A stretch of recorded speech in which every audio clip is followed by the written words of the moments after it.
Hi guys, this is CA Indresh Gandhi and welcome to 42nd lecture of CA Inter Audit मेरे दोस्तों। Lecture की शुरुआत करने से पहले मैं आपको बता दूं कि आज हम लोग नया चैप्टर पढ़ने जा रहे हैं जिसका नाम है ऑडिट ऑफ फाइनेंशियल स्टेटमेंट्स, आपका सेकंड लास्ट चैप्टर मेरे दोस्तों, और बहुत ही इजी चैप्टर। इतना इजी चैप्टर कि क्या बताऊं, लेकिन बहुत बच्चे डरते हैं इस चैप्टर से, पता नहीं क्यों। मुझे ऐसा कुछ लगा नहीं कि इस चैप्टर में डरने लायक कुछ बात है करके। इतना सिंपल है, जो हमने अकाउंट्स में जो हम लोग पढ़ते हैं, जो हम लोग इधर उधर पढ़ते हैं, बस उसको समेट के इन्होंने एक जगह ला के रखा है कि ऑडिटर भाई साहब आप जब जाओगे ना ऑडिट करने के लिए तो आपको क्या क्या चेक करना है, उसके बारे में इन्होंने इस पर्टिकुलर चैप्टर में मेरे दोस्तों बात की है। ऑडिट ऑफ फाइनेंशियल स्टेटमेंट्स का सबसे पहले एक बार हम लोग बेस समझेंगे एंड देन उसके बाद मेरे दोस्तों हम लोग क्या करेंगे, देन उसके बाद हम लोग चैप्टर की तरफ मूव ऑन करेंगे जैसा अभी तक हमने बाकी चैप्टर्स में किया है। ठीक है, चलिए ध्यान देंगे मेरे दोस्तों, एक बार स्क्रीन की ओर ध्यान देंगे एंड देन उसके बाद आपको क्लियर समझा दूं कि ये चैप्टर बहुत आसान है। मैं आपको क्या बताऊं, इतना आसान है, बिल्कुल घबराने की बात नहीं है दोस्तों। पूरे चैप्टर्स पूरा के पूरा चैप्टर यूट्यूब पे डालूंगा। मुझे बहुत मैसेज आते हैं कि sir audit of financial statements डालो सर, प्लीज ये वाला चैप्टर डाल दो सर, प्लीज बता दो करके। ठीक है दोस्तों, चलिए आपके लिए ऑडिट ऑफ फाइनेंशियल स्टेटमेंट्स डलवा देते हैं एकदम प्यारे तरीके से मेरे दोस्तों, आगे बढ़ेंगे। ठीक है, चलिए ध्यान देंगे दोस्तों। आप लोग जानते हो, आप लोग ये बेसिक चीज आप लोग इतने चैप्टर्स में, मैं हर इसमें ऑलमोस्ट हर अल्टरनेट लेक्चर्स में मैं ये चीज रिपीट करते आ रहा हूं दोस्तों, क्या कि जो भी फाइनेंशियल स्टेटमेंट्स बनता है मेरे दोस्तों, जितने भी फाइनेंशियल स्टेटमेंट्स बनते हैं ये कौन बनाता है? मैनेजमेंट बनाता है। मैनेजमेंट क्या करता है? फाइनेंशियल स्टेटमेंट्स बनाता है मेरे दोस्तों। और ये फाइनेंशियल स्टेटमेंट्स किसको देता है? स्टेक होल्डर्स को देता है। ये किसको देता है? स्टेक होल्डर्स को देता है। अब सिंस स्टेक होल्डर्स को मेरे दोस्तों यकीन होता है क्या यकीन होता है कि फाइनेंशियल स्टेटमेंट्स के ऊपर जो मैनेजमेंट ने प्रिपेयर किए? नहीं भैया, यकीन तो उनको नहीं होता है। तो ऐसे सिचुएशन में बीच में उनका कॉन्फिडेंस बढ़ाने के लिए कौन आता है मेरे दोस्तों? बीच में कौन आता है? एक इंडिपेंडेंट पर्सन आता है। मैंने आपसे कहा था ये इंडिपेंडेंट पर्सन इंसान रूपी भगवान होता है, और जिसको मेरे दोस्तों हम लोग क्या बोलते हैं?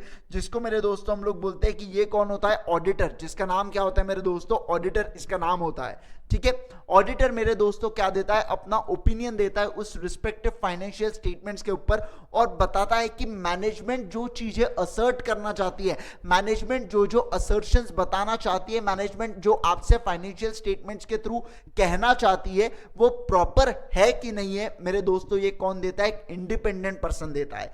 ये इंडिपेंडेंट पर्सन के द्वारा जो हमारे स्टेक होल्डर्स होते हैं, जिनको हम लोग इंटेंडेड यूजर्स भी कहते हैं मेरे दोस्तों, इनका कॉन्फिडेंस बढ़ता है, और ये लोग नेसेसरी एक्शंस या ये लोग जो भी डिसीजंस लेना चाहते थे वो डिसीजंस ये लोग अप्रोप्रिएटली ले सकते हैं मेरे दोस्तों।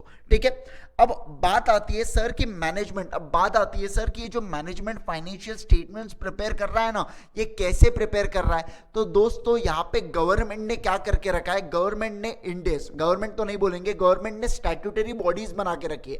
अब वो स्टैट्यूटरी बॉडीज मेरे दोस्तों जगह जगह पे पॉइंट पे मेरे दोस्तों दे के रखी है कि आपके फाइनेंशियल स्टेटमेंट इसको कंप्लाई करनी चाहिए, उसको कंप्लाई करनी चाहिए, ऐसे बननी चाहिए। उन्होंने एक पैरामीटर्स, सेट ऑफ गाइडलाइंस मेरे दोस्तों दे के रखी है। ठीक है, सेट ऑफ गाइडलाइंस इशू करके रखी है जिसके अंतर्गत ही आपके फाइनेंशियल स्टेटमेंट्स आने चाहिए, है ना मेरे दोस्तों। फॉर एग्जांपल इंड एस हो गया, एएस हो गया, कंपनी लॉ हो गया, ऐसे बहुत सारे लॉज और मेरे दोस्तों अदर गाइडलाइंस इशू करके रखे, जो मैनेजमेंट को जिसके अंतर्गत रह के ही मेरे यारों क्या बनाना पड़ता है? अपना फाइनेंशियल स्टेटमेंट्स बनाना पड़ता है। अब ये जो ऑडिटर साहब आएगा मेरे दोस्तों, ना मेरे दोस्तों, ये क्या चेक करेगा कि भैया जो स्टैट्यूटरी बॉडीज द्वारा जो भी गाइडलाइंस इशू हुई है और जो मैनेजमेंट ने फाइनेंशियल स्टेटमेंट्स बनाए, ये एक दूसरे में आपस में तालमेल करते हैं कि नहीं करते हैं? ठीक है, थोड़ा बहुत गड़बड़ हुई तो चल जाता है, थोड़ी बहुत मेरे दोस्तों मिसस्टेटमेंट हुई तो चल जाता है, लेकिन वो मटेरियल मिसस्टेटमेंट हुई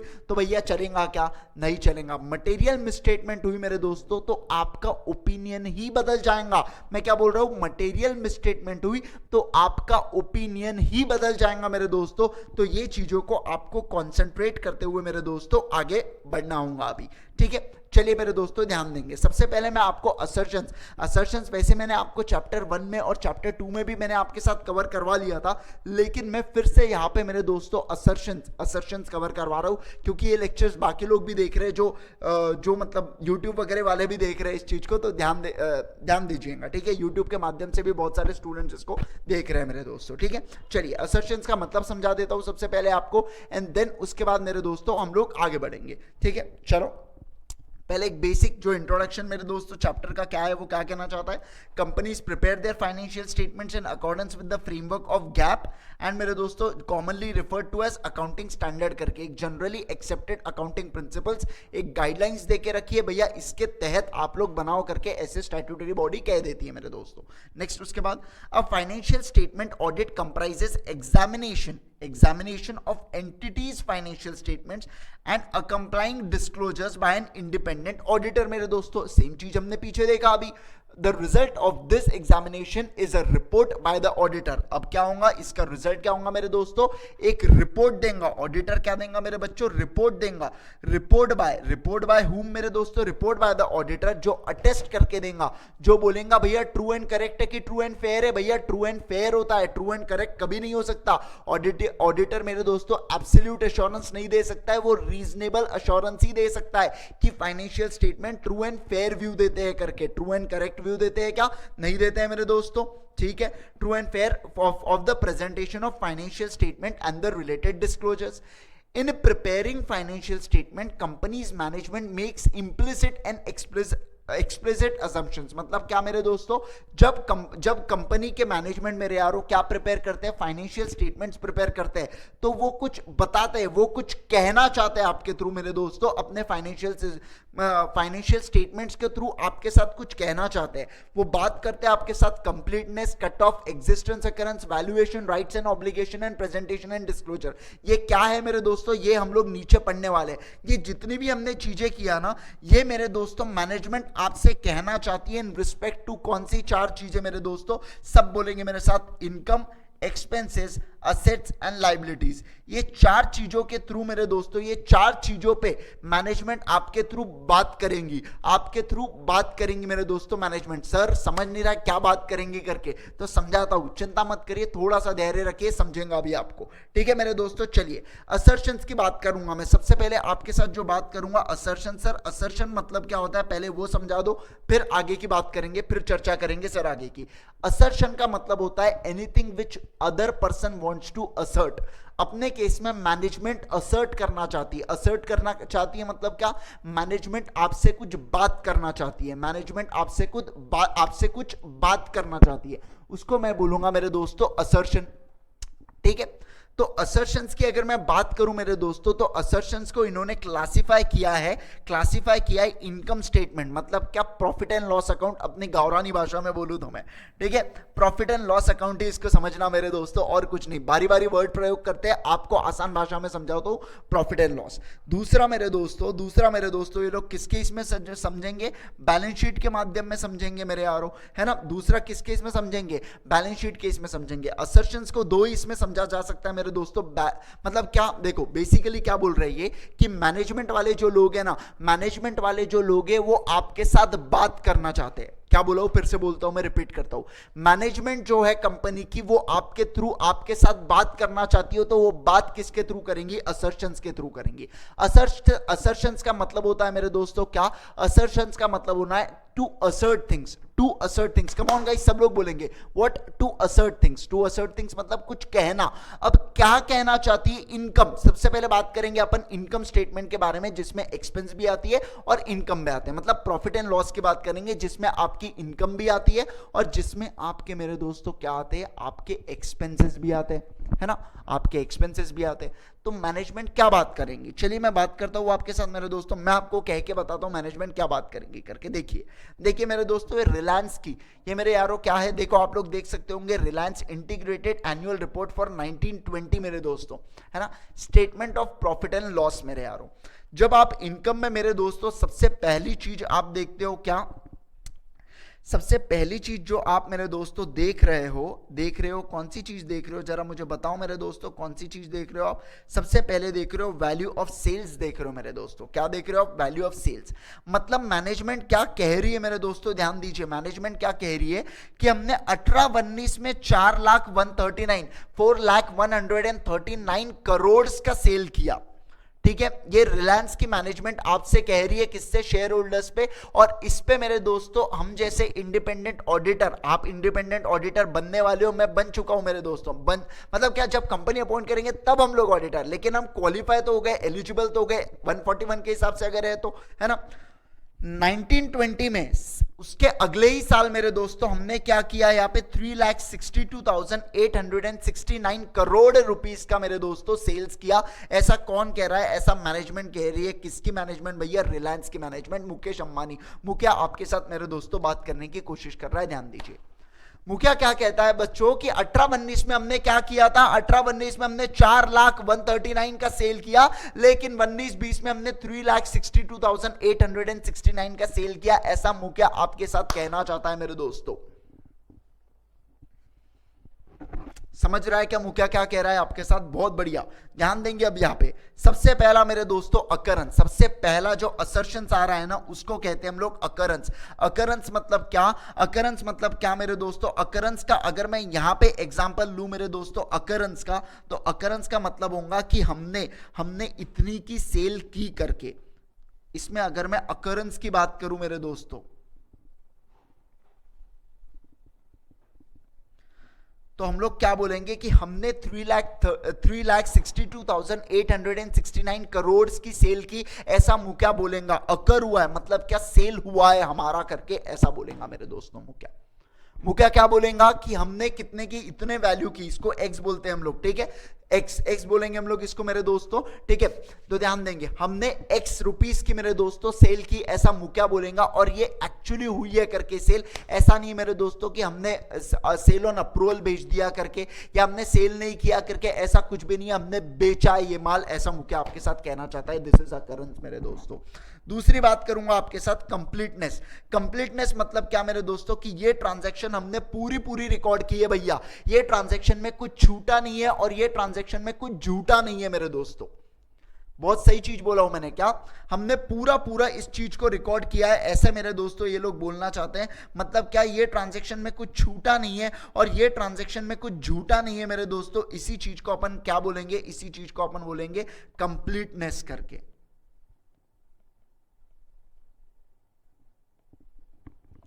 बताओ बच्चों, समझो है क्या? समझो है तो नेक्स्ट उसके बाद कट ऑफ। उसके बाद जो बात हो रही है मेरे दोस्तों कट ऑफ की।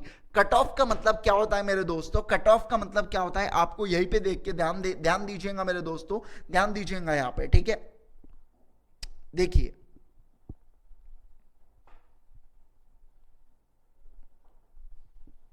हाँ,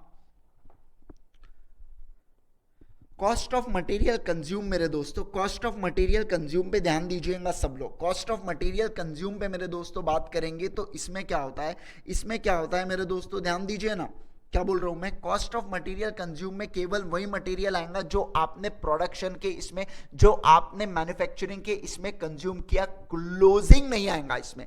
क्लोजिंग को ये लोग मेरे दोस्तों बाहर कर देंगे। मैं आपको एक बात बताऊं तो क्लोजिंग को ये लोग बाहर कर देंगे मेरे दोस्तों, ठीक है। तो एक चीज ध्यान रखिएगा भैया, चेंज इन इन्वेंट्रीज में ही आपका चेंज में ही मेरे दोस्तों आ जाएगा। ओपनिंग और क्लोजिंग का डिफरेंस ही यहाँ पे डालेंगे तो बराबर वो मेरे दोस्तों सेट ऑफ करके निकलता है। मतलब क्या? वो कट ऑफ कर रहे हैं। फॉर एग्जाम्पल मेरे दोस्तों, आपने कोई एक्सपेंस किया मेरे दोस्तों, वो एक्सपेंस मान लीजिए मेरे दोस्तों ये 2 साल है, वो एक्सपेंस आपने यहां पे किया, 1 साल का एक्सपेंस किया। मान लीजिए इंश्योरेंस का खर्चा, इंश्योरेंस का खर्चा आपने मेरे दोस्तों 12,000 रुपए पे किए 12 महीनों के लिए, तो यहां पे 6,000 आएगा और यहां पे 6,000 आएगा, क्योंकि 6 महीने पहले के साल में कवर्ड है और 6 महीने बाकी के साल में। अगर पहले के साल में मेरे दोस्तों 5 महीने कवर्ड होते तो 5,000 रुपए आता और अगले इसमें 7,000 रुपए आता, है ना। तो ऐसे सिचुएशन में मैं क्या बोलूंगा भैया, यहां पे cut off procedure properly apply हुई है।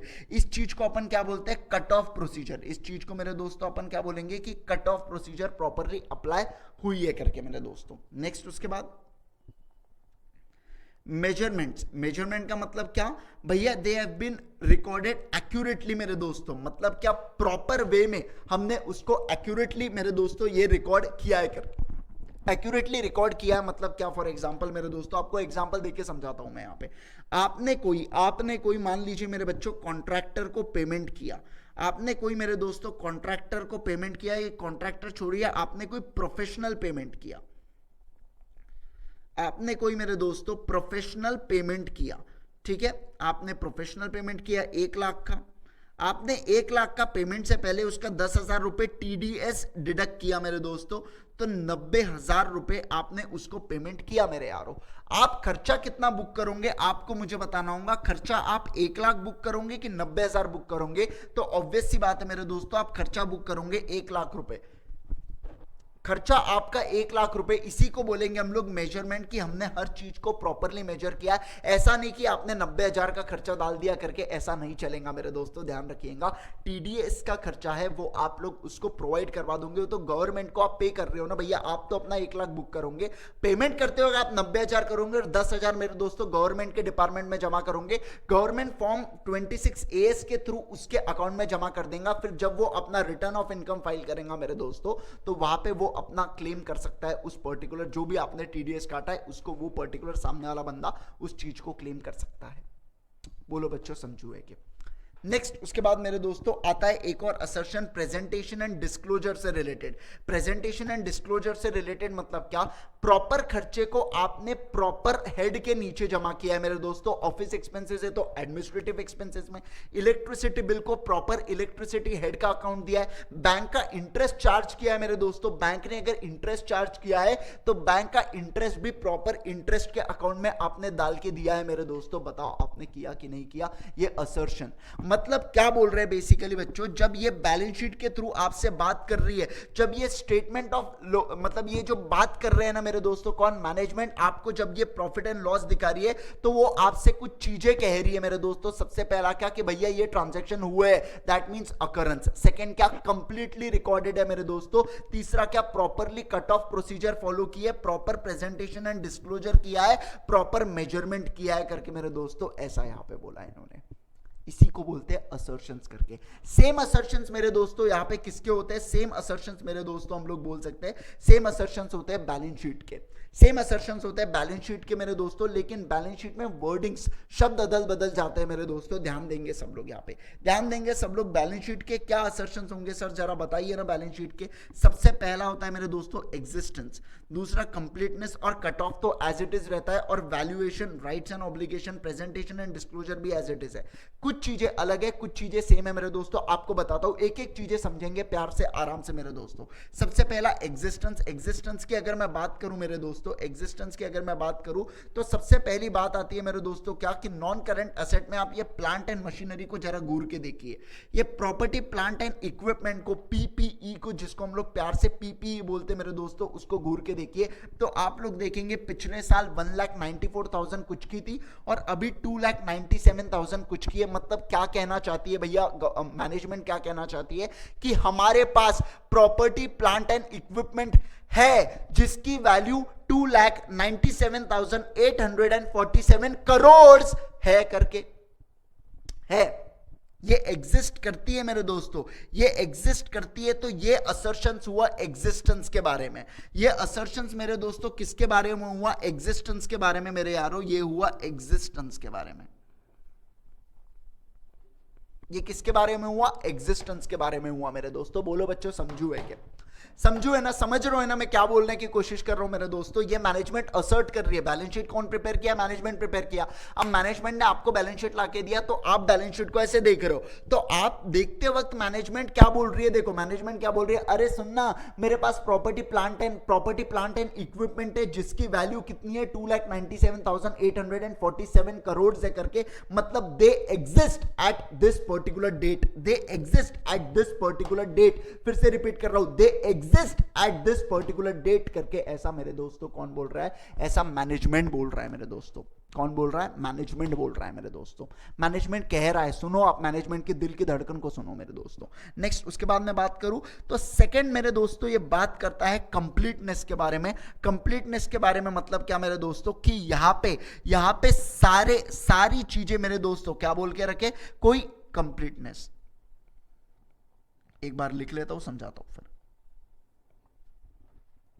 कंप्लीटनेस मतलब क्या मेरे दोस्तों कि प्रॉपर्टी प्लांट एंड इक्विपमेंट, हालांकि सभी के बारे में मैनेजमेंट बात कर रही है, हर एक इसमें आप अज्यूम करना, मैं सिर्फ पीपी के बारे में बोल के बता रहा हूं, आप सबके बारे में अज्यूम करते हुए चलना। मैनेजमेंट क्या बोल रही है कि भैया कंप्लीटनेस है मतलब क्या कि इसमें कोई आइटम छूटी नहीं है और इसमें कोई आइटम झूठी नहीं है करके, ऐसा मैनेजमेंट कह रहा है आपके साथ। भैया सबसे पहले तो ये आइटम एग्जिस्ट करती है, ये आइटम एग्जिस्ट करती है। प्रॉपर्टी प्लांट एंड इक्विपमेंट में मेरे दोस्तों हो सकता है ना, हो सकता है आपका लैंड एंड बिल्डिंग आती हो, तो मैनेजमेंट क्या बोल रही है? इसमें लैंड एंड बिल्डिंग एग्जिस्ट करती है करके। ये पूरी तरीके से मेरे दोस्तों हमने इसको रिकॉर्ड करके रखा है। मशीन को एक्चुअली यूज करने तक का खर्चा मेरे दोस्तों पूरा के पूरा कैपिटलाइज होता है, तो मेरे यारो हमने पूरा के पूरा उसको कंप्लीटली रिकॉर्ड किया है मेरे दोस्तों, ऐसा इनका कहना है। किनका? मैनेजमेंट का कहना है मेरे दोस्तों।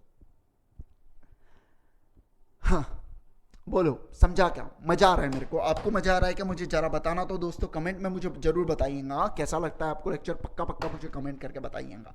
नेक्स्ट मेरे दोस्तों आता है कट ऑफ प्रोसीजर। मतलब क्या मेरे यारो? कट ऑफ प्रोसीजर का वही है मेरे दोस्तों कि हमने मान लीजिए मेरे दोस्तों इस पर्टिकुलर पीरियड में कोई असेट परचेज किया है, तो उसको इस पर्टिकुलर पीरियड में ही रिकॉर्ड कीजिए। ऐसा नहीं है आप उसको यहाँ पे रिकॉर्ड कर रहे हो और अब आप बाद में कर रहे हो, हाँ ऐसा नहीं चलेगा भैया। कट ऑफ प्रोसीजर का काम है, आपने पहले असेट आया है तो पहले उसको एक्सेप्ट कीजिए, आपने बाद में आया तो मेरे दोस्तों बाद में कीजिए। कट ऑफ प्रोसीजर से चीजें चलेंगी। वैल्यूएशन, आपने प्रॉपरली वैल्यू किया है मेरे दोस्तों। फॉर एग्जांपल लेता हूं बच्चों, आपने कोई सीमेंट परचेस किया, आप कोई बिल्डिंग बना रहे थे मेरे दोस्तों, आपने सीमेंट परचेस किया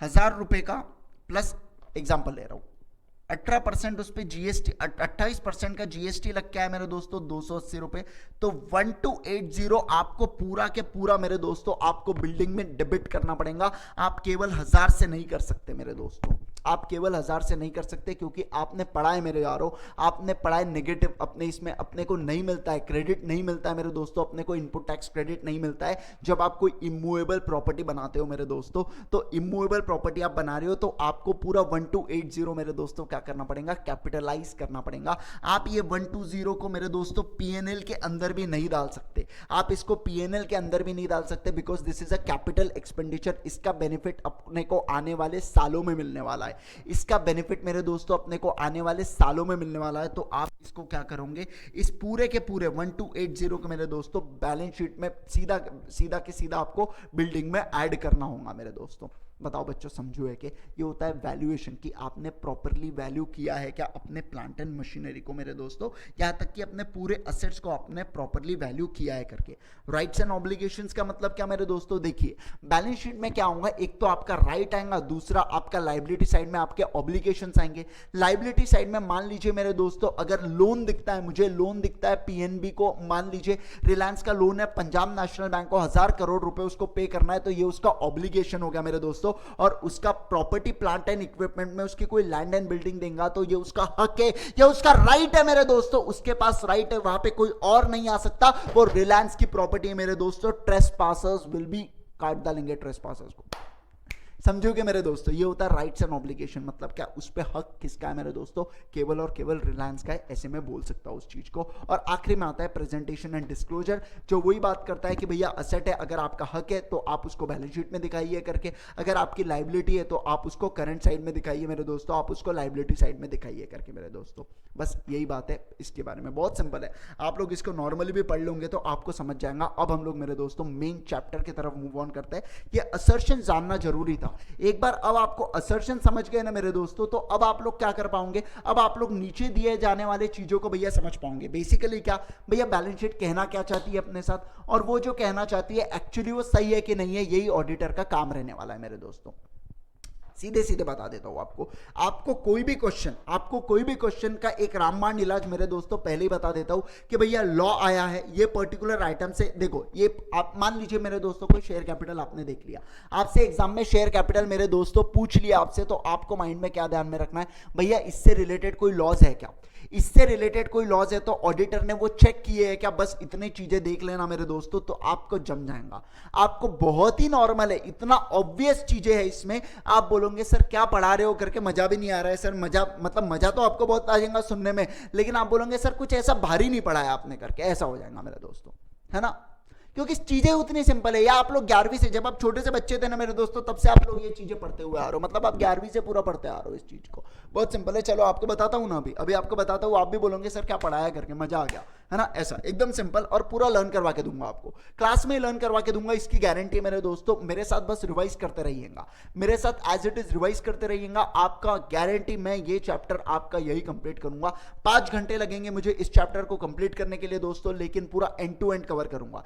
एक बार देख लीजिए इस लेक्चर को, खत्म, देख लेना, एग्जाम में सीधा एग्जाम में मेरे दोस्तों लिख के आना, बीच में पढ़ना भी मत, बस हल्का हल्का रिवाइज करना, जो मैं चार्ट्स बनाऊंगा या कुछ पर्टिकुलर इंपॉर्टेंट पॉइंट्स को अंडरलाइन करवाऊंगा, बस उतना पढ़ के जाइए, उसके बाद कुछ नहीं करना होगा आपको। चलिए पढ़ते हैं मेरे दोस्तों। सबसे पहला कैप्शन के बारे में हम लोग पढ़ने जा रहे हैं, जिसका मेरे दोस्तों नाम है क्या, जिसका नाम है क्या मेरे दोस्तों, जिसका नाम है शेयर कैपिटल करके, जिसका नाम क्या है, शेयर कैपिटल करके। शेयर कैपिटल के बारे में ऑडिटर को अगर मेरे दोस्तों देखो क्वेश्चन कैसे आएगा, ध्यान दीजिए, क्वेश्चन आपसे पूछेंगे कैसे या क्या पूछेंगे क्वेश्चन में, कि भैया ऑडिटर ऑडिट करने अगर जाता है तो वो शेयर कैपिटल के बारे में कैसे जानेगा और क्या क्या जानेगा।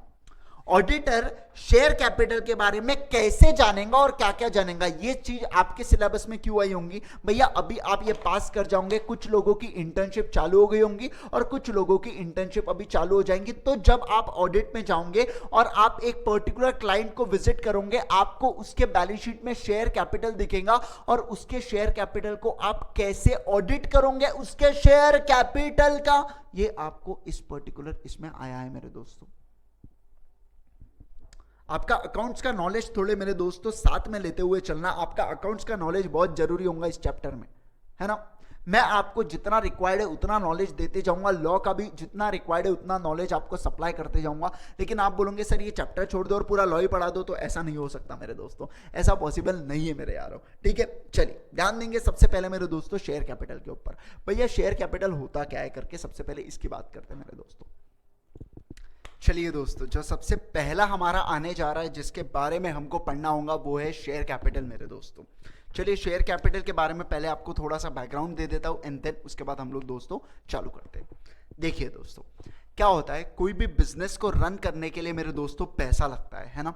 तो पहले के इसमें जस्ट आफ्टर इंडिपेंडेंस या बिफोर इंडिपेंडेंस मेरे दोस्तों, तब तो कंपनीज का ठीक है कंसेप्ट ही नहीं था इंडियन एक्चुअली, लेकिन जब बाद में इंडिया के हाथ में ज़्यादा चार्ज आया आफ्टर इंडिपेंडेंस, तो मेरे दोस्तों ये लोग जो कंपनीज थी ना, वो ज़्यादातर मेरे दोस्तों लोन पे निर्भर रहती थी। But in 1977 I think so, और धीरू भाई अंबानी को मेरे दोस्तों सबसे पहले बात सूझी कि नहीं यार, अपन कुछ ऐसा भी कर सकते हैं कि हमने शेयर्स, मतलब कंपनी की जितनी भी प्रॉपर्टीज है ना, कंपनी के जितने भी राइट्स ऑब्लिगेशन असेट्स है, उसको अपन अंडर चार्ज करते हुए मेरे दोस्तों एक छोटे छोटे टुकड़े में शेयर को बांट देंगे, उसको शेयर बोलते हैं, छोटे छोटे टुकड़ों को अपन बांट देंगे बहुत सारे लोगों को और उनसे पैसा ले लेंगे, और वो जो इंस्ट्रूमेंट्स अपन देंगे वो मार्केट में फ्रीली ट्रेडेबल हो सकता है करके, ऐसा मेरे दोस्तों सबसे पहले उनके ख्याल में आया और उन्होंने शेयर कैपिटल का निर्माण किया, या मैं बोल सकता हूं उन्होंने सबसे अच्छे तरीके से इसका फायदा उठाया मेरे दोस्तों, ठीक है।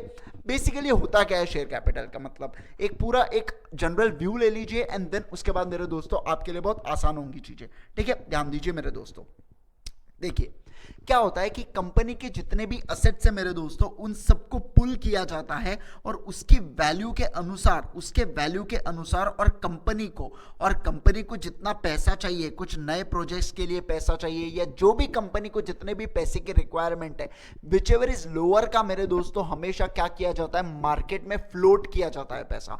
मार्केट में वो शेयर्स को, ये कंपनी के असेट्स है या कंपनी का अमाउंट रिक्वायर्ड है, तो उसको क्या करते हैं लोग, छोटे छोटे मेरे दोस्तों छोटे छोटे छोटे छोटे टुकड़े में उसको, मान लीजिए ये एक टुकड़ा हो गया, ये दूसरा टुकड़ा है, तीसरा, ऐसे छोटे छोटे टुकड़े में मेरे दोस्तों इसको क्या करते हैं, मार्केट में फ्लोट कर देते हैं और उसके बदले मेरे दोस्तों क्या लेते हैं, पैसा लेते हैं। इसको मार्केट में मेरे दोस्तों फ्लोट करते हैं और उसके बदले क्या लेते हैं, कैश लेते हैं।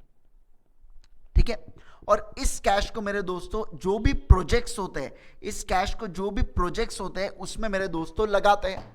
अब ऑब्वियस सी बात है मेरे दोस्तों, जब मार्केट में मुझे कुछ ना कुछ तो अपने बारे में बताना होगा ना भैया, मुझे कुछ ना कुछ तो अपने बारे में बताना होगा। अगर मुझे आपसे पैसे चाहिए तो मुझे कुछ बताना होगा कि मैं, देखो यार मेरी कंपनी ऐसी है, मेरी इतनी भारी कंपनी में ऐसा काम करता हूं करके मैं इस पर्टिकुलर प्रोजेक्ट में लगाने वाला हूं, इसमें इतना रिटर्न है, इसमें रिटर्न होगा तभी तो मैं आपको, भैया आप मुझ में अगर इन्वेस्ट करोगे तो कुछ देख के ही इन्वेस्ट करोगे ना, ऐसा नहीं आंख मन लिए और अपना इन्वेस्ट कर दिया पैसा, ऐसा तो नहीं है। आपने मेहनत करके कमाया हुआ है वो पैसा। आप ही सोचिए मेरे दोस्तों, अगर आपको रिलायंस में इन्वेस्ट करना है या आपको कोई एक्स कंपनी के अंदर मेरे दोस्तों इन्वेस्ट करना है, तो आप कुछ पढ़ोगे, आप कुछ जानोगे उस कंपनी के बारे में, एंड देन मेरे दोस्तों आप इन्वेस्टमेंट करोगे। ऑब्वियस सी बात है, सही है कि नहीं है? एम आई राइट? और एम आई राइट मेरे दोस्तों, है ना? ध्यान देंगे। अब मेरे दोस्तों क्या, तो ऑब्वियस सी बात है कंपनी को कुछ बताना पड़ता था लोगों की कि देखो यार मैं कब भारी हूं करके, तो वो किसके थ्रू बताते थे, प्रोस्पेक्टस के थ्रू बताते थे मेरे दोस्तों, प्रोस्पेक्टस के थ्रू बताते थे। ये प्रोस्पेक्टस में मेरे दोस्तों क्या बोला मैंने, कंपनी के बारे में सारा काला चिट्टा होता है मेरे यारों। काला चिट्टा इन द सेंस कि कंपनी क्या करती है, कंपनी के असेट्स कितने हैं, कंपनी की पिछले साल इनकम की थी, कंपनी को पैसा क्यों चाहिए, कंपनी को कितना रिटर्न मिलेगा वो रिस्पेक्टिव प्रोजेक्ट में मेरे दोस्तों, ये सब के बारे में मेरे दोस्तों लिखा होता है। कहां पे, प्रोस्पेक्टस में लिखा होता है। और इस प्रोस्पेक्टस को देख के ही मेरे दोस्तों हम और आप जैसे मैंगो पीपल मेरे यारों, आम जनता क्या करती है, इन्वेस्ट करती है कंपनी के अंदर, शेयर्स के अंदर। समझ रहा है कि नहीं समझ रहा है मेरे दोस्तों? बस उसी का बेसिकली तथ्य यही आता है कि शेयर कैपिटल बनता है, उससे मेरे दोस्तों शेयर कैपिटल बनता है और आपको इक्विटी शेयर हो गए, प्रेफरेंस शेयर हो गए, डिबेंचर्स हो गए, उसके अगेंस्ट मेरे दोस्तों पैसा आपसे कलेक्ट करते हैं। हम लोग को यहाँ पे केवल शेयर्स के बारे में बात करना है, इक्विटी शेयर के बारे में बात करना है। इक्विटी शेयर और प्रेफरेंस शेयर भी मतलब दोनों शेयर कैपिटल का ही पार्ट होता है। डिबेंचर तो एज गुड एज लोन होता है मेरे दोस्तों, जैसे आप कैसे लोन लेते हो बैंक से, वैसे ही मेरे दोस्तों डिबेंचर भी होता है। उसका जो डिबेंचर का इंटरेस्ट है, it is charge against profits, but dividend of this particular thing is what, appropriation of profit. ये आप लोगों ने पढ़ा है अकाउंट्स में, मैं जानता हूं ये सब चीजें मेरे दोस्तों। ठीक है, चलिए ध्यान देंगे। अब ऑडिटर का काम क्या होगा भैया, ऑडिटर का काम होगा कि भैया जो शेयर कैपिटल पे असर्शंस एप्लीकेबल है, वो असर्शंस प्रॉपर लगे हैं कि नहीं लगे हैं, वो चेक करना करके मेरे दोस्तों। आइए एक बार थोड़ा सा पढ़ते हैं मेरे दोस्तों, जितना बेसिक चीजें मैंने आपको बताया, उसके बाद हम लोग आगे बढ़ेंगे और शेयर कैपिटल के बारे में ऑडिट प्रोसीजर जानेंगे मेरे दोस्तों, कि कैसे एक ऑडिटर शेयर कैपिटल को चेक करेगा करके। पहले एक बार इंट्रोडक्शन या थोड़ा सा शेयर कैपिटल के बारे में और जानकारी ले लेते हैं थ्रू अपने रीडिंग से, अपने स्टडी मैच से मेरे दोस्तों। ठीक है, ध्यान दीजिएगा। अगर आपको मेरे दोस्तों ये पर्टिकुलर स्टडी मैच चाहिए तो आप मुझे एक मैसेज ड्रॉप कर सकते हैं ऑन 7758866335 मेरे दोस्तों। नंबर लिख दूं यहां पे, आप इस पे एक मैसेज ड्रॉप कीजिए, आपको ये पर्टिकुलर रिस्पेक्टिव मेरे दोस्तों नोट्स है वो आपको सेंड कर दिया जाएगा, इसकी पीडीएफ कॉपी। ठीक है, ध्यान दीजिए। देखिए, every company's life cycle start with raising of a capital. Obvious सी बात है, जैसे इंसान को बॉडी में खून चाहिए, वैसे ही मेरे दोस्तों कंपनी को क्या चाहिए, पैसा चाहिए अपने डे टू डे ऑपरेशंस को रन करने के लिए। Next, other than a private company, every other company, basically बात कर रहा है कौन सी कंपनी के, अदर देन प्राइवेट हो गए तो पब्लिक कंपनी हो गया मेरे दोस्तों। Public company issues a prospect, obvious सी बात है। प्रोस्पेक्टस में क्या होता है, विच में बी अब्राइज फ्रॉम, अब्राइज मतलब क्या मेरे दोस्तों, जिसमें आप सारी डिटेल्स डाल देते हो मेरे यारों, बस। स्टेटमेंट इन लिeu ऑफ प्रोस्पेक्टस भी बोल सकते हो उसको। और स्टेटमेंट इन लिeu ऑफ प्रोस्पेक्टस देखो जैसे आगे, before it proceeds toward allotment of share capital, क्योंकि आप पहले प्रोस्पेक्टस इशू करोगे।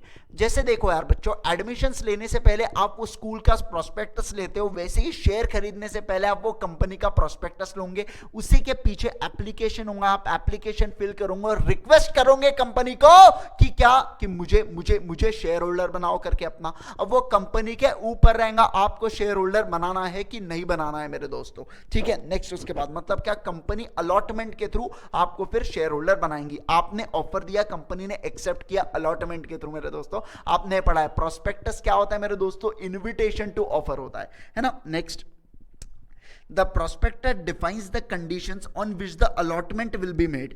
Conditions बताता है मेरे दोस्तों। एक conditions ऐसे भी हो सकती है मेरे दोस्तों कि मिनिमम एक पर्सन को 100 शेयर्स खरीदना होगा करके, ऐसी conditions भी मेरे दोस्तों बिल्कुल हो सकती है, ठीक है।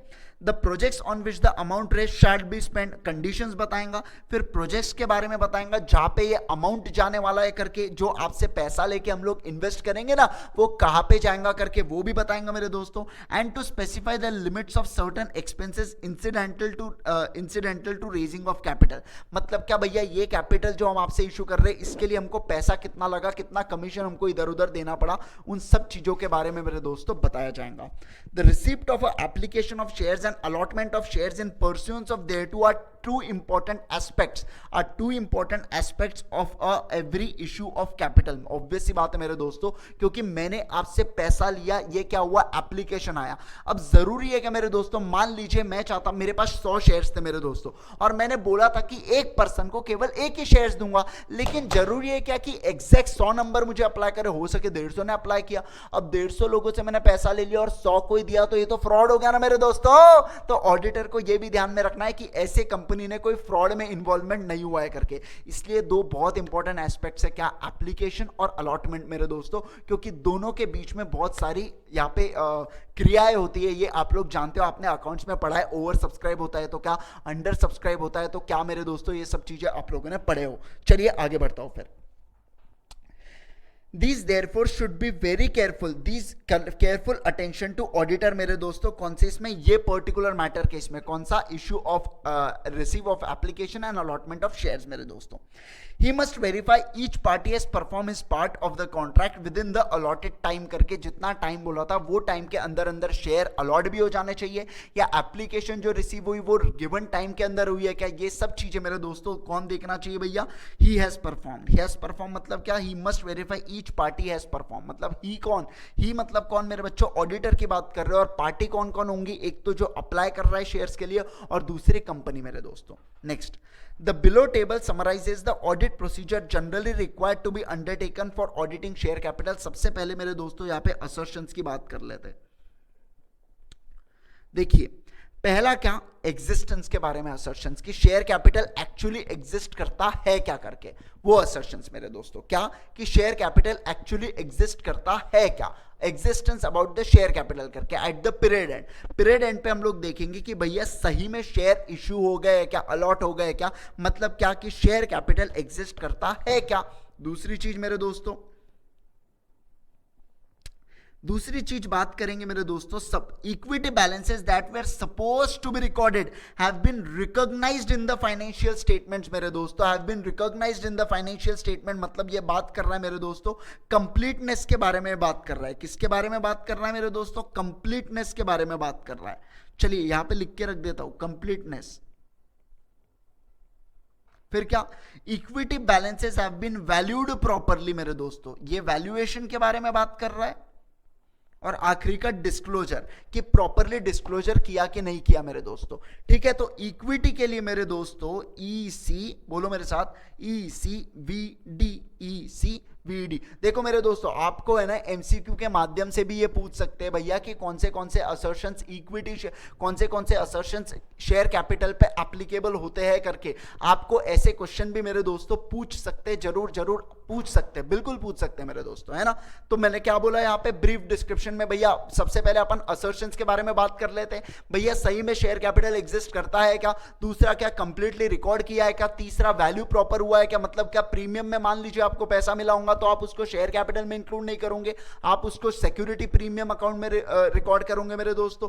शेयर कैपिटल में केवल और केवल जितना अमाउंट आपको मिलना चाहिए उतना ही अमाउंट आएगा मेरे यारो, बोलो समझुए के। नेक्स्ट, उसके बाद जितना प्रॉपर डिस्क्लोजर आपको, जैसे मेरे दोस्तों शेड्यूल 3 आपको बोलता है डिस्क्लोज करने के लिए, आपने प्रॉपरली वैसे डिस्क्लोज किया है कि नहीं किया, वो भी आपको मेरे दोस्तों बताना होगा यहाँ पे। तो यहाँ पे मेरे दोस्तों सबसे पहले बात करेंगे असर्शंस के बारे में। सब लोग मेरे यारो देखो, अभी तक शेयर कैपिटल में आपने क्या पढ़ा मेरे दोस्तों कि ऑब्वियस सी बात है, दो चीजें हम लोग, प्रोस्पेक्टस हम लोग इशू करते हैं, फिर हमको एप्लीकेशन मिलता है और हम अलॉटमेंट करते हैं। ये दोनों इंपॉर्टेंट पार्ट होते हैं मेरे दोस्तों। तो यहाँ पे ऑडिटर को दोनों पार्टी टू द कॉन्ट्रैक्ट पे ध्यान रखना होगा। फिर अपन ने असर्शंस के बारे में बात किया, भैया शेयर कैपिटल एग्जिस्ट करता है क्या, कंप्लीट है क्या, वैल्यू प्रॉपर हुआ है क्या, और डिस्क्लोज भी प्रॉपरली की हो है कि नहीं की हो मेरे दोस्तों, वो भी। ठीक है, बस इतना। ये हुआ brief description about what share capital. अब ऑडिट प्रोसीजर, ऑडिटर क्या करेगा मेरे दोस्तों, ऑडिट कौन सी प्रोसीजर, ऑडिटर कौन सी प्रोसीजर लगाएगा, कैसे ऑडिट करेगा मेरे दोस्तों शेयर कैपिटल का, उसके बारे में हम लोग मेरे दोस्तों चर्चा करने जा रहे हैं। ध्यान देंगे सब लोग मेरे यारों, स्क्रीन के ऊपर ध्यान दीजिएगा सब लोग, यहां पे मैं इसके बारे में चर्चा करने जा रहा हूं आपके साथ। ऑडिट प्रोसीजर में दोस्तों जो सबसे पहला ध्यान देंगे सब लोग, अभी स्क्रीन के ऊपर ध्यान देंगे मेरे दोस्तों। देखिए हम लोग क्या देखने जा रहे हैं, ऑडिट प्रोसीजर के बारे में जानने जा रहे हैं हम लोग, ऑडिट प्रोसीजर।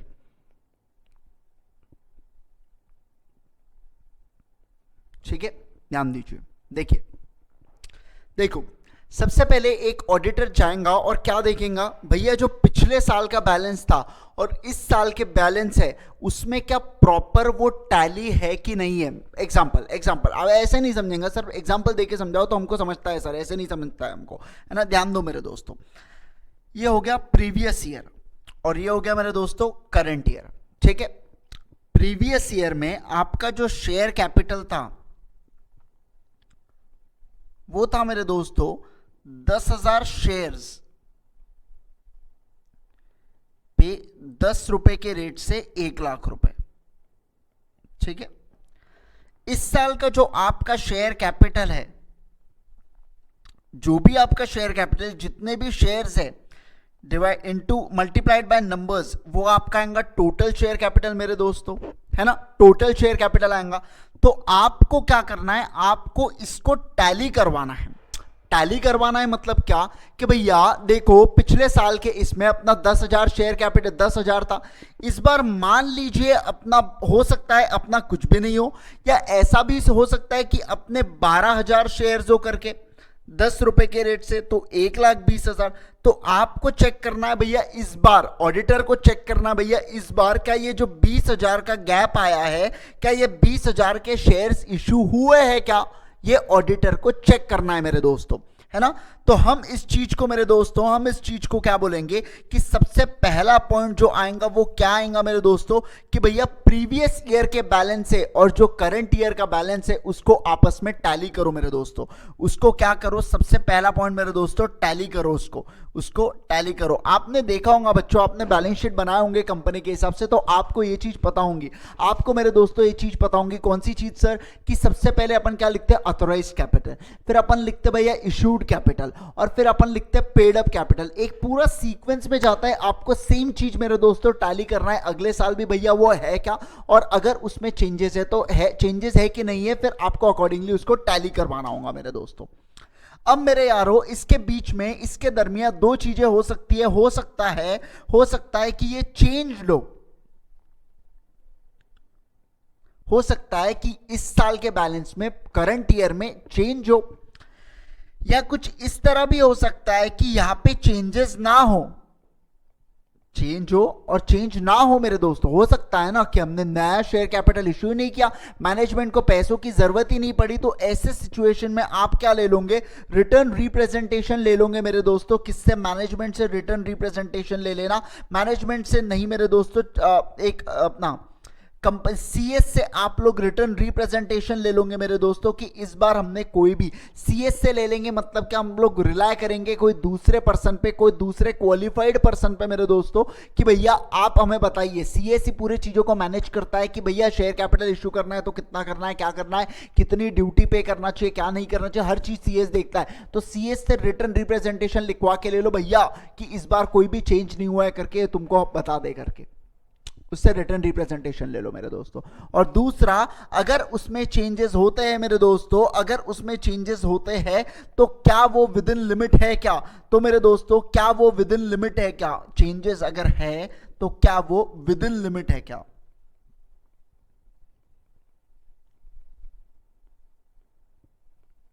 मतलब क्या कि हो सकता है मेरे दोस्तों ऑथोराइज कैपिटल जो है ना, ऑथोराइज कैपिटल हमारे है 1 लाख शेयर्स, 1 लाख शेयर्स का 10 रुपए के रेट से हिसाब से मेरे दोस्तों 10 लाख रुपए, ठीक है। Already issued and paid up, issued and paid up मेरे दोस्तों है 9 lakh shares.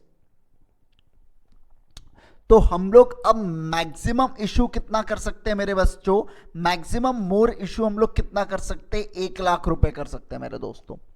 Maximum issue 1 lakh हो सकता है। आपने इस साल 1.5 लाख किया, अरे कैसे कर लिया, जब ऑथराइज्ड तुम एक करने के, ऑथराइज मतलब क्या, मैक्सिमम लिमिट जहां पे आप लोग शेयर्स इशू कर सकते हो मेरे दोस्तों। जब ऑथराइज्ड ही, जब मेरे दोस्तों ऑथराइज्ड ही 1 लाख है और 90,000 ऑलरेडी, और 90,000 मेरे दोस्तों ऑलरेडी हो चुका है, 90,000 शेयर्स ऑलरेडी हो चुके हैं करके, तो आप कैसे कर लोगे। तो मैक्सिमम इशू आप रुपीज 1 लाख का कर सकते हो, मतलब क्या 10,000 शेयर्स का कर सकते हो बेसिकली। बताओ बच्चों, है ना, समझ रहा है। तो आपको ये चीज को चेक करना है कि अगर चेंज होता है तो क्या वो जो चेंज है क्या वो विद इन लिमिट है, क्या वो विद इन लिमिट है क्या। आपको ये चीज मेरे दोस्तों क्या करना है, चेक करना होगा मेरे यारों। ऑडिट प्रोसीजर में ऑडिटर को ये चीजें करना होगा। सबसे पहले बताओ मेरे दोस्तों क्या चेक करेंगे भैया, प्रीवियस ईयर से करंट ईयर में आपको क्या करना है, टैली करना है। हो सकता है उसमें चेंज नहीं हुआ तो भैया रिटर्न रिप्रेजेंटेशन ले लो, कंपनी सेक्रेटरी का अगर चेंज है तो क्या विद इन लिमिट है क्या, आपको वो चीजें चेक करना होगा मेरे दोस्तों। अगर चेंज है, अगर मेरे दोस्तों चेंज है तो ऐसे सिचुएशन में जो जो फॉर्म्स लगते हैं मेरे यारों, जो जो फॉर्म्स लगते हैं क्या वो प्रॉपरली फॉर्म्स इशू हुए हैं क्या, एमसीए को वो प्रॉपर फॉर्म्स गए हैं क्या। और एमसीए को मेरे दोस्तों स्टैम्प ड्यूटी फी भी पे करना है अपने को, स्टैम्प ड्यूटी एंड फी मेरे दोस्तों ये भी आपको लगती है जब आप ऑथराइज कैपिटल को रेस करते हो या जब आप शेयर कैपिटल को इशू करते हो और एडिशनल शेयर कैपिटल इशू करते हो तो आपको स्टैम्प ड्यूटी एंड फी भी लगता है। तो आपने ये दोनों चीजों के साथ कंप्लाई किया है क्या, आपको वो भी चेक करना है। आपका ऑडिट प्रोसीजर कंप्लीट मेरे दोस्तों, कौन से रिलेटेड, शेयर कैपिटल से रिलेटेड। देखिए ध्यान दीजिए, बहुत सिंपल है, देखिए ना। सबसे पहले प्रीवियस कैपिटल करंट ईयर का कैपिटल दोनों के बीच में टैली है क्या, भैया चेंजेस है तो क्या रिटर्न रिप्रेजेंटेशन लिया, चेंज नहीं है तो क्या रिटर्न रिप्रेजेंटेशन ले लेना कंपनी सेक्रेटरी से। लेकिन मेरे दोस्तों अगर चेंजेस है तो क्या वो विद इन लिमिट है क्या। और उसके बाद क्या भैया एमसीए के लिए, फॉर एमसीए के लिए फॉर्म्स हम लोग देखेंगे भैया, एमसीए का SH7 करके होता है for additional issue of share capital मेरे दोस्तों। और उसके बाद क्या भैया जो जो स्टैम्प ड्यूटी एंड फीस चाहिए वो प्रॉपरली पे किया है कि नहीं किया है मेरे दोस्तों, किसने, कंपनी ने प्रॉपरली पे किए हो कि नहीं किए हो, वो भी आपको लगे हाथ मेरे यारों चेक कर लेना होगा मेरे दोस्तों। बोलो समझू है कि नहीं समझू है, समझू है ना, समझो है ना। चलो मेरे दोस्तों आगे बढ़ते हैं, आगे बढ़ते हैं, आइए ध्यान देंगे। चलिए एक बार पढ़े क्या इसको, देखो ऑडिट प्रोसीजर। सबसे पहले टैली कर लो period end share capital authorised issued and paid up to the previous year audited balance sheet. Current year से प्रीवियस ईयर को टैली कर लो। उसके बाद if there is no change during the year, obtain return confirmation या representation from the company secretary that there were no changes in the entity share capital during the year करके। Next उसके बाद मेरे दोस्तों इन दिस केस अगर कोई change मिलते हैं तो भैया क्या वो with in limits of authorised capital है क्या, आपको वो चेक करना है। उसके बाद मेरे दोस्तों क्या, obtain certified copies of relevant resolution passed at the meeting of the board of directors, shareholders authorizing increase or decrease of authorized share capital and if required paid up share capital। मतलब क्या, आपको तो पता ही है मेरे दोस्तों, company law आपने पढ़ाई है, आप कंपनी के शेयर कैपिटल में यूं ही छेड़छाड़ नहीं कर सकते। आपको बीओडीसी का भी रेजोल्यूशन, मतलब बोर्ड ऑफ डायरेक्टर्स का भी रेजोल्यूशन लगता है और अपने मेंबर्स लोगों का, मतलब शेयर होल्डर्स वालों लोगों का भी मेरे दोस्तों क्या लगता है, रेजोल्यूशन लगता है। तो ऐसे सिचुएशन में क्या आपने उनसे रेजोल्यूशन पाया क्या, आपको वो भी चीजों का मेरे दोस्तों क्या रखना है, ध्यान रखना है। तो एक चीज और ध्यान रख लेना अंदर अपने चार्ट में, एक चीज क्या ध्यान रखोगे भैया, रेजोल्यूशन में होना चाहिए ये सब चीजें। ये जितना भी आप कांड पीट रहे हो मेरे दोस्तों, ये सब क्या होना चाहिए, ये सब रेजोल्यूशन में होना चाहिए। ध्यान दीजिए सब लोग, कैसा होना चाहिए, रेजोल्यूशन में होना चाहिए।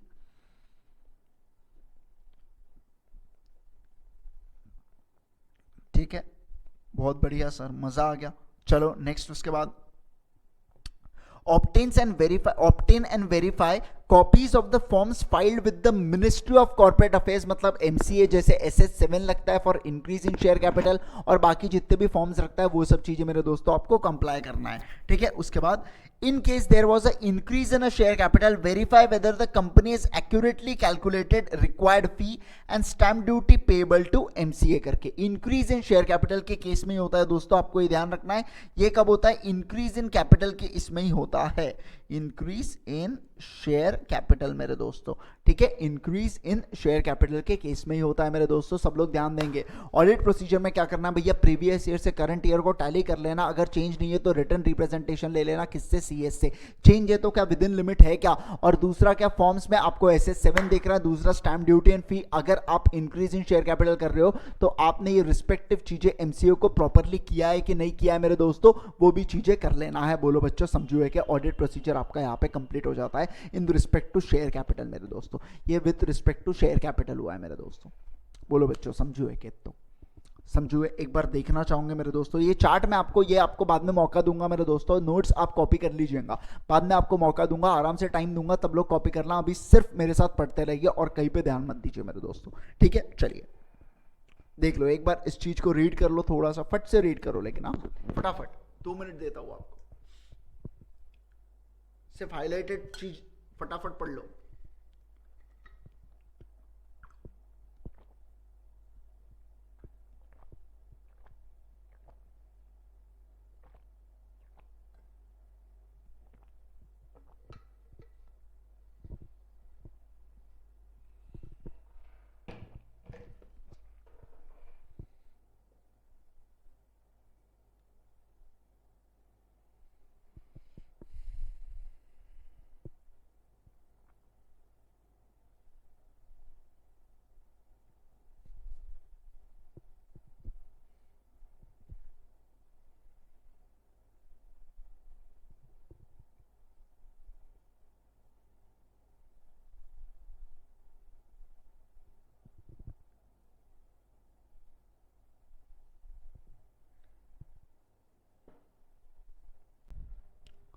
ओके गाइस, चलिए आगे बढ़ते हैं। अब आइए दोस्तों, वेलकम बैक। चलिए शुरुआत करते हैं मेरे दोस्तों नेक्स्ट टॉपिक से, जिसका नाम है हमारा कौन सा? शेयर्स इशूड एट प्रीमियम करके। ये हमारा नेक्स्ट टॉपिक है। शेयर कैपिटल के अंदर ही मेरे दोस्तों ये वाला टॉपिक आ रहा है।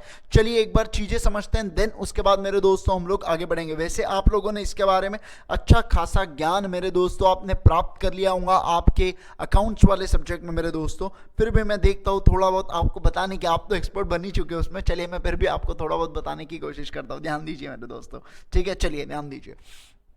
देखिए दोस्तों क्या होता है कि मान लीजिए शेयर्स के है ना बच्चों, बहुत सारे शेयर्स के ऐसे मान लीजिए शेयर्स का जो वैल्यू है ना, जो कंपनी ने सोचा है, कंपनी ने फेस वैल्यू 10 रुपए का शेयर है मेरे दोस्तों। लेकिन क्या ये जरूरी है क्या मेरे यारों कि कंपनी 10 रुपए का शेयर 10 रुपए का ही मार्केट में बेचे? नहीं दोस्तों, ऐसा बिल्कुल नहीं हो सकता। कंपनी की गुडविल, कंपनी का मार्केट कैपिटलाइजेशन, कंपनी की ग्रोथ इतनी जबरदस्त है कि लोग 10 रुपए में क्या मेरे दोस्तों 1000 रुपए में भी शेयर बेचो तो कंपनी ऐसे बिक जाता है कंपनी का शेयर मेरे दोस्तों। बिल्कुल ऐसे मरे मरते हैं लोग ये कंपनी का शेयर खरीदने के लिए मेरे दोस्तों। SBI कार्ड का IPO हुआ था मेरे दोस्तों। SBI कार्ड का IPO आपको बताऊं था, आपको 350 रुपए प्रीमियम में गया मेरे दोस्तों वो IPO। आप सोच सकते हैं 100 रुपए का शेयर था वो, और 350 एक्स्ट्रा मतलब 450 रुपए का वो शेयर के 450 के लगभग मेरे दोस्तों उसकी प्राइसिंग रखी गई थी यारो, है ना। ऐसा देखा जाता है मेरे दोस्तों, कई मतलब 500 600 800 रुपए तक मेरे दोस्तों प्रीमियम में भी शेयर जाते हैं, बिल्कुल जाते हैं, क्योंकि वो कंपनी का ग्रोथ, कंपनी के फाइनेंशियल स्टेटमेंट्स इतनी स्ट्रॉन्ग पोजीशन बताते हैं ना कि क्या बताऊं करके मेरे दोस्तों, ठीक है। चलिए ध्यान दीजिए, वो दूसरा टॉपिक है, अभी मैं यहां पे फोकस करता हूं दोस्तों, ध्यान दीजिए।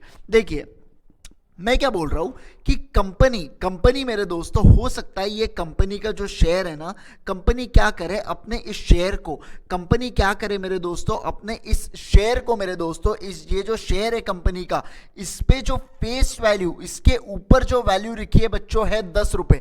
लेकिन ये आवश्यक नहीं है मेरे दोस्तों कि कंपनी उसको 10 रुपए में ही बेचे। कंपनी कुछ प्रीमियम प्राइस चार्ज कर सकती है मेरे दोस्तों आपको शेयर देने के लिए। कंपनी ऐसी बोल सकती सकती है कि यार मेरा मार्केट में इतना दबदबा है, मेरा मार्केट में इतना रुतबा है, तो क्यों ना मैं तुमसे एक्सेस चार्ज करूं पैसा करके। ऐसा कंपनी बोल सकती है, क्यों नहीं बोल सकती मेरे दोस्तों, जरूर बोल सकती है। तो कंपनी बोलती है कि मैं तुमसे 90 रुपए और चार्ज करूंगी करके, और तुमको शेयर कितने का दूंगी, 100 रुपए का दूंगी। अगर अप्लाई करना है तो 100 रुपए में कर करके। ऐसे कौन बोलेंगे मेरे दोस्तों, कंपनी बोलेंगी। कंपनी क्या बोलेंगे, अगर अप्लाई करना है ना तो 100 रुपए का कर भैया, नहीं तो अदरवाइज रहने दे। मार्केट में तो 10 रुपए से तो मेरे पास लाइनें लग जाएंगी, लेकिन सिंस मेरा मार्केट कैपिटलाइजेशन इतना अच्छा है, मेरा मार्केट में नाम इतना अच्छा है, मैं डिफॉल्टर नहीं हूं, मेरे गुड्स इतने अच्छे, मेरा कंटिन्यूअस बेसिस पे आप देखते होंगे तो मैंने कंटिन्यूअस बेसिस पे एक स्टेबल डिविडेंड बांटा हुआ आज तक लोगों को। तो ऐसे सिचुएशन पे कंपनी मेरे दोस्तों प्रीमियम प्राइसिंग चार्ज करती है। इस चीज को मेरे यारो बोला जाता है क्या, प्रीमियम। इस चीज को क्या बोला जाता है, प्रीमियम। इस चीज को बोला जाता है मेरे दोस्तों क्या, प्रीमियम करके, है ना। अब मेरे दोस्तों आप मुझे एक बात बताना, क्या कायदे से ये 90 रुपए हमको क्या शेयर कैपिटल में डालने चाहिए क्या मेरे दोस्तों, क्या कायदे से ये 90 रुपए हमको शेयर कैपिटल में डालने चाहिए क्या दोस्तों। तो आपके रूह से मेरे दोस्तों एक ही आवाज निकलेंगी, नहीं सर कैसी बातें कर रहे हो, ये तो हमने वंस कभी कभार कमा लिए। सर ये चीज तो ठीक है, हमको पता ही था कि हमको आज ना कल ये वाले पैसे आने ही वाले 10 रुपए, लेकिन 90 रुपए आज की हमारी गुडविल, आज का हमारा मार्केट कैपिटलाइजेशन, आज का हमारा रुतबा, आज का हमारे खौफ के कारण हमने सर ये कमाया है।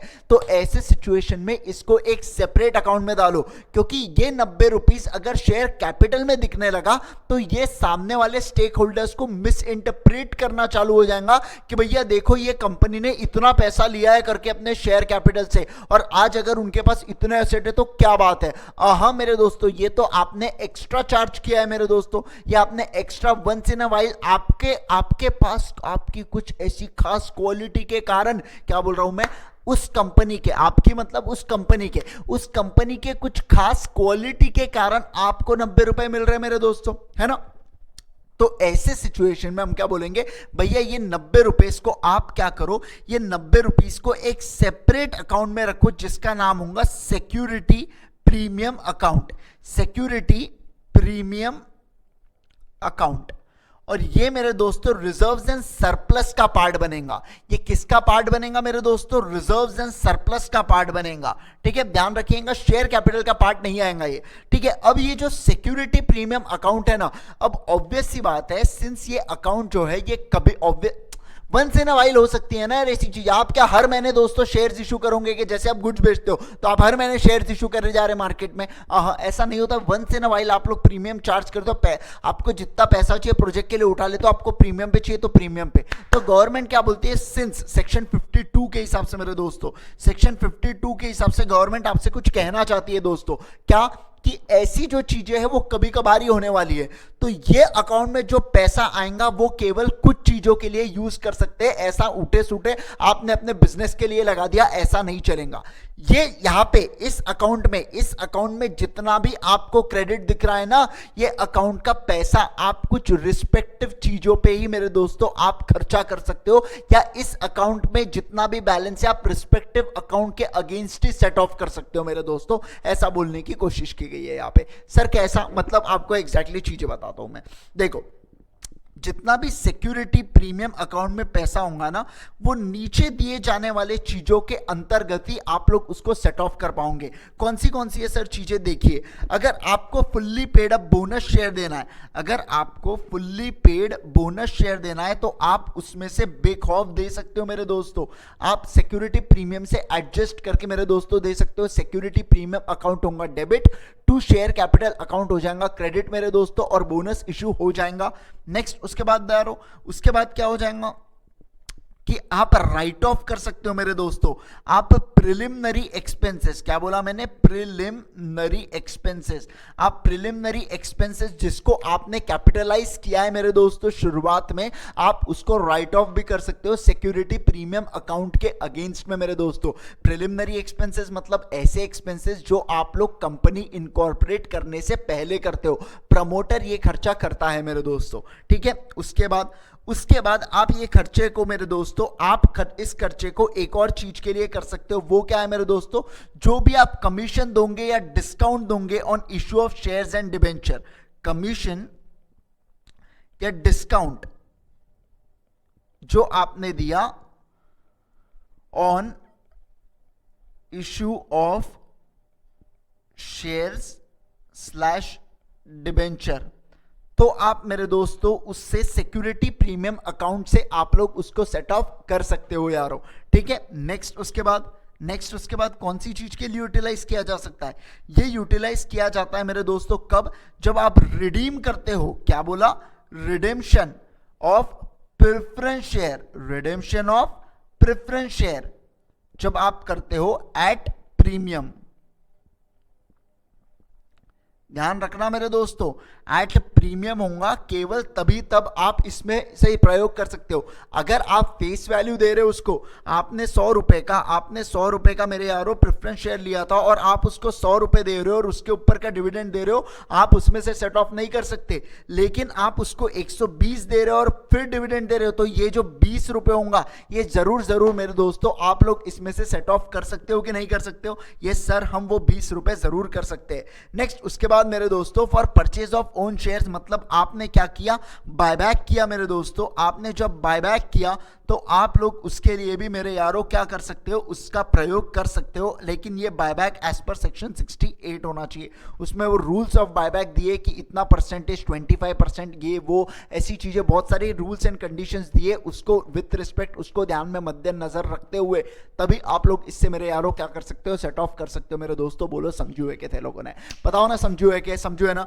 तो अब मेरे यारों, अब ऑब्वियस सी बात है, ये क्या है? रूल्स है। अब ये जो रूल्स है, ऑडिटर साहब की जिम्मेवारी क्या होगी कि भैया अगर कंपनी ने सिक्योरिटी प्रीमियम लिया है, अगर प्रीमियम इस दरमिया मेरे दोस्तों, मतलब क्या, यहां पे मान लीजिए मेरे दोस्तों कंपनी का शेयर कैपिटल चेंज होता है, मतलब वो चेंज में भी कौन सा? पॉजिटिव चेंज, मतलब वो इंक्रीज होता है मेरे दोस्तों। ऐसे सिचुएशन में क्या प्रीमियम चार्ज किया क्या? और अगर प्रीमियम चार्ज किया तो वो प्रीमियम में जो पैसा गया वो क्या इन्हीं रिस्पेक्टिव अकाउंट के लिए यूज किया गया क्या? ये ऑडिटर का देखना होगा मेरे दोस्तों। ये ऑडिटर को ये पर्टिकुलर सारी चीजें मेरे दोस्तों ऑडिटर को देखना होगा। बोलो बच्चों समझो है कि इतनो समझो है ना? चलो आगे बढ़ता हूं दोस्तों, ठीक है। देखिए आगे आइए, चलिए एक बार ये रीड कर लेते हैं मेरे दोस्तों, ये वाला पार्ट, एंड देन उसके बाद हम लोग आगे बढ़ेंगे, ठीक है। In case a company has issued a share at a premium that is the amount in excess of the nominal value of shares. Nominal value की मेरे दोस्तों क्या बोलते हैं? फेस वैल्यू बोलते हैं, वेदर फॉर कैश और अदरवाइज। सेक्शन 52 आता है अकाउंट में, that provides that a company shall transfer the amount receive by it as a security premium to where securities premium account and state the means in which the amount in the account can be applied। Section 52 ही बोलता है कि आप separate account में रखिएगा और उसके बाद वो खुद ही मेरे दोस्तों बताता है, मींस बताता है जिसमें आप लोग प्रयोग कर सकते हो, ये रिस्पेक्टिव अकाउंट का पैसा आप प्रयोग कर सकते हो, वो मींस भी बताता है। वो कौन से मेरे दोस्तों समझते आइए ध्यान से। The provisions of the act relating to the reduction of share capital of a company shall apply as if the security premium account were paid up share capital of the company. Application of security premium account, the securities premium account may be applied by the company। कहाँ पे मेरे दोस्तों? पहला क्या बोल रहा है यहाँ पे? to issue the, क्या बोला? Towards the issue of unissued share capital to the members of the company as a fully paid up bonus share. आप बोनस शेयर दो, लेकिन किसको दो मेरे दोस्तों? जो मेंबर्स है आपके, केवल उन्हीं को आप लोग दे सकते हो। दूसरा क्या, ऑब्वियस सी बात है, बोनस उन्हीं को दिया जाता है जिनके पास एग्जिस्टिंग शेयर होता है मेरे दोस्तों, और एग्जिस्टिंग शेयर जिनके पास होगा उन्हीं को हम लोग मेंबर बोलेंगे। दूसरा मेरे यारो, आप लोग क्या कर सकते हो? राइट ऑफ कर सकते हो अपने प्रिलिमिनरी एक्सपेंसेस। तीसरा मेरे यारो कौन सा? कमीशन पेड और कमीशन पेड और डिस्काउंट अलाउड मेरे दोस्तों, जो आपने on the issue of shares and debentures of the company. चौथा क्या? जो भी आपने प्रीमियम पे किया है over the redemption of the preference share capital मेरे दोस्तों। उसके बाद ई वाला पॉइंट क्या? On the purchase of the own shares. मतलब क्या हो गया मेरे दोस्तों? ये तो बायबैक हो गया ना, उसी चीज को बायबैक बोला जाता है मेरे दोस्तों, है ना, buyback. Okay, the auditor needs to verify whether the premium received on the shares, if any, has been transferred to security premium account and whether the application of the amount is outside to be of the premium account is only for the purpose mentioned above। मतलब क्या मेरे दोस्तों? Auditor को basically क्या check करना है? Verify करना है उसको, क्या premium received on the shares उसको वेरीफाई करना है मेरे दोस्तों, premium received account on the shares उसको वेरीफाई करना है मेरे दोस्तों, और उसके बाद क्या करना है, और उसके बाद मेरे दोस्तों उसको चेक करना है कि उसी पर्पस के लिए, जिस पर्पस के लिए बोला गया था भैया, वो पर्पस के लिए हुआ है कि नहीं हुआ है यूज, उसको वो पर्टिकुलर चीज भी मेरे दोस्तों चेक करना है। बोलो समझे हुए कि लोगों ने, समझे हुए ना मेरे दोस्तों, बताओ मेरे को, समझे हुए ना सबने। चलिए दोस्तों आगे बढ़ता हूं मैं, आगे बढ़ा जाए। चलिए shares issued on discount, shares issued on discount सीधा यहां पे देख लीजिए मेरे दोस्तों, आपने 100 रुपए का शेयर 90 रुपए में दिया मेरे दोस्तों, आप नहीं दे सकते, आप नहीं दे सकते मेरे दोस्तों, आप दे ही नहीं सकते मेरे यारों, मैं पहले ही बता दे रहा हूं आपको। आप 100 रुपए का शेयर 90 में आप सोचोगे, यहां तक कि आप 99 रुपीज में भी, 99.5 रुपीज में भी मेरे दोस्तों नहीं दे सकते, क्योंकि शेयर्स आप इशू ही नहीं कर सकते डिस्काउंट पे मेरे दोस्तों, आप शेयर्स को इशू ही नहीं कर सकते डिस्काउंट पे। लेकिन मेरे दोस्तों अगर स्वेट इक्विटी शेयर्स है तो चल जाएगा भैया, बिल्कुल बिल्कुल चल जाएगा, कोई बड़ी बात नहीं होवे, ठीक है। तो अब यहां पे मेरे दोस्तों क्या हो गया कि ऑडिटर को क्या चेक करना भैया, ड्यूरिंग द ईयर कोई शेयर्स डिस्काउंट पे तो इशू नहीं है, क्योंकि अगर वो डिस्काउंट पे होगा तो वो कॉन्ट्रैक्टिव वॉइड होता है मेरे दोस्तों, वो कॉन्ट्रैक्टिव वॉइड होता है। वॉइड एब इनिशियो मतलब शुरुआत से ही वो कॉन्ट्रैक्ट वॉइड होता है, जिसकी वैधता ही नहीं होती। वॉइड एब इनिशियो मतलब क्या, जिसकी वैधता ही नहीं होती मेरे दोस्तों, ठीक है। चलिए, लेकिन स्वेट इक्विटी शेयर्स होगा तो चल जाएगा। स्वेट इक्विटी शेयर्स मतलब क्या मेरे दोस्तों, जो शेयर्स अपन इशू करते एम्प्लॉय को, अपने कोई डायरेक्टर्स वगैरह को मेरे दोस्त, जहां तक ये एम्प्लॉय को, सुनो सुनो सुनो सुनो ध्यान दो, स्वेट इक्विटी शेयर्स मतलब क्या मेरे दोस्तों, जो हम लोग एम्प्लॉय को या ऑफिसर को देते हैं बच्चों, क्यों, ताकि वो अपने को कोई नो हाउ दे, या कोई अपने को मेरे दोस्तों नॉलेज सप्लाई करे, या अपन उसको क्या बोल सकते हैं, एक मोटिवेशन देने का, गाजर दिखाने का मेरे यारो, एक गाजर दिखाने का उनको क्या है, तरीका है ये, और कुछ नहीं मेरे दोस्तों। चलिए पढ़ते हैं एक बार, आपको पढ़ते से ही समझ जाएगा, मैं आपको बता रहा हूं। देखिए एज पर सेक्शन 53 क्या बोला कि a company shall not issue shares as a discount except in the case of the issue of sweat equity share, पसीने वाले शेयर। पसीना किसको आता है, एम्प्लॉय का आता है मेरे दोस्तों। चलिए next, given under the section 54 of the act of companies act 2013। Wow. Next, any other share, any shares issued by a company at a discount price shall be void, ये हमको पता है। Where a company contravenes the provision of this section, the company, अगर मेरे दोस्तों company ने, क्या बोल रहा है ये, ध्यान से सुना, ध्यान से सुनवा मेरे दोस्तों, अगर कंपनी ने गड़बड़ कर दी, कंपनी ने गड़बड़ कर दी मतलब कंपनी ने डिस्काउंट पे शेयर्स इशू कर दिए मेरे दोस्तों, कंपनी ने डिस्काउंट पे इशू शेयर्स कर दिए मेरे दोस्तों, तो ऐसे सिचुएशन में कंपनी पे होगा फाइन, कंपनी पे मेरे यारों लगाया जाएगा क्या, कंपनी पे लगाया जाएगा फाइन मेरे दोस्तों, ठीक है। कंपनी, क्या बोल रहा हूं मैं, कंपनी पे फाइन आएगा, और दूसरा फाइन आएगा मेरे दोस्तों किसके ऊपर, ऑफिसर इन डिफॉल्ट के ऊपर।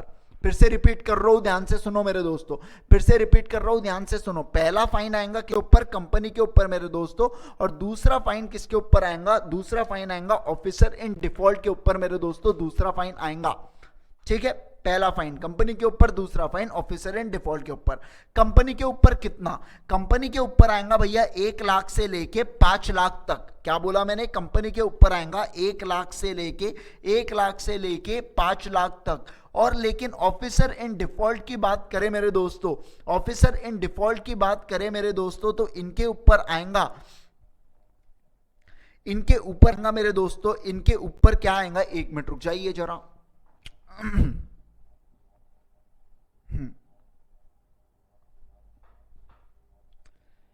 इनके ऊपर मेरे दोस्तों आएगा, ऑफिसर इन डिफॉल्ट होगा तो इनके ऊपर आएगा भैया 1 लाख से लेके 5 लाख रुपए तक, प्लस इनको 6 महीने की, अप टू 6 मंथ्स मेरे दोस्तों, क्या, अप टू 6 मंथ्स मेरे दोस्तों, इनको जेल भी हो सकता है, मतलब क्या, इनको जेल भी हो सकता है, मतलब इम्प्रिजनमेंट भी हो सकता है मेरे दोस्तों। ऑब्वियस सी बात है, कंपनी को जेल में नहीं डाल सकते, उसके मेमोरेंडम और उसके आर्टिकल्स को तो जेल में नहीं डाल सकते मेरे दोस्तों, लेकिन ऑफिसर को जरूर आप उसका कंधा पकड़ सकते हो, आप उसका गला पकड़ सकते हो। तो बस उन्हीं को एक काम करो, उनको जेल में डाल दो करके ऐसा बोल दिया है, पर उनको जेल में डाल दो, है ना। तो ऐसे सिचुएशन में ये फाइन मेरे दोस्तों लगती है यहां पे, ठीक है। तो अगर मैं आपको एक बात बताऊं मेरे दोस्तों, तो ये रिस्पेक्टिव चीज, ये रिस्पेक्टिव चीज आप कृपया करके ना पढ़िए उसमें से, पेनल्टी को बस ऐसा ध्यान में रख लीजिए क्योंकि मुश्किल होगा आपको पेनल्टी को रिमेंबर करना। इतनी सारी पेनल्टीज है सर, लॉ में तो इतनी सारी है, लॉ की याद नहीं रहती तो इसकी क्या याद रखेंगे। बट स्टिल मैंने आपको करवा दिया हो दोस्तों, जब इसका रिवीजन लेक्चर आएगा तब भी मैं पेनल्टी पे रिवीजन डालूंगा, तो तब भी आप लोग बस सुन के तो जाइए यार, क्या पता वहां पे याद आ जाए अपने को, है ना। इंस्टीट्यूट का कोई भरोसा नहीं है, इंस्टीट्यूट कुछ भी पूछ सकती है अपने को, इंस्टीट्यूट का भैया कोई भरोसा नहीं है कभी, है ना। चलो नेक्स्ट।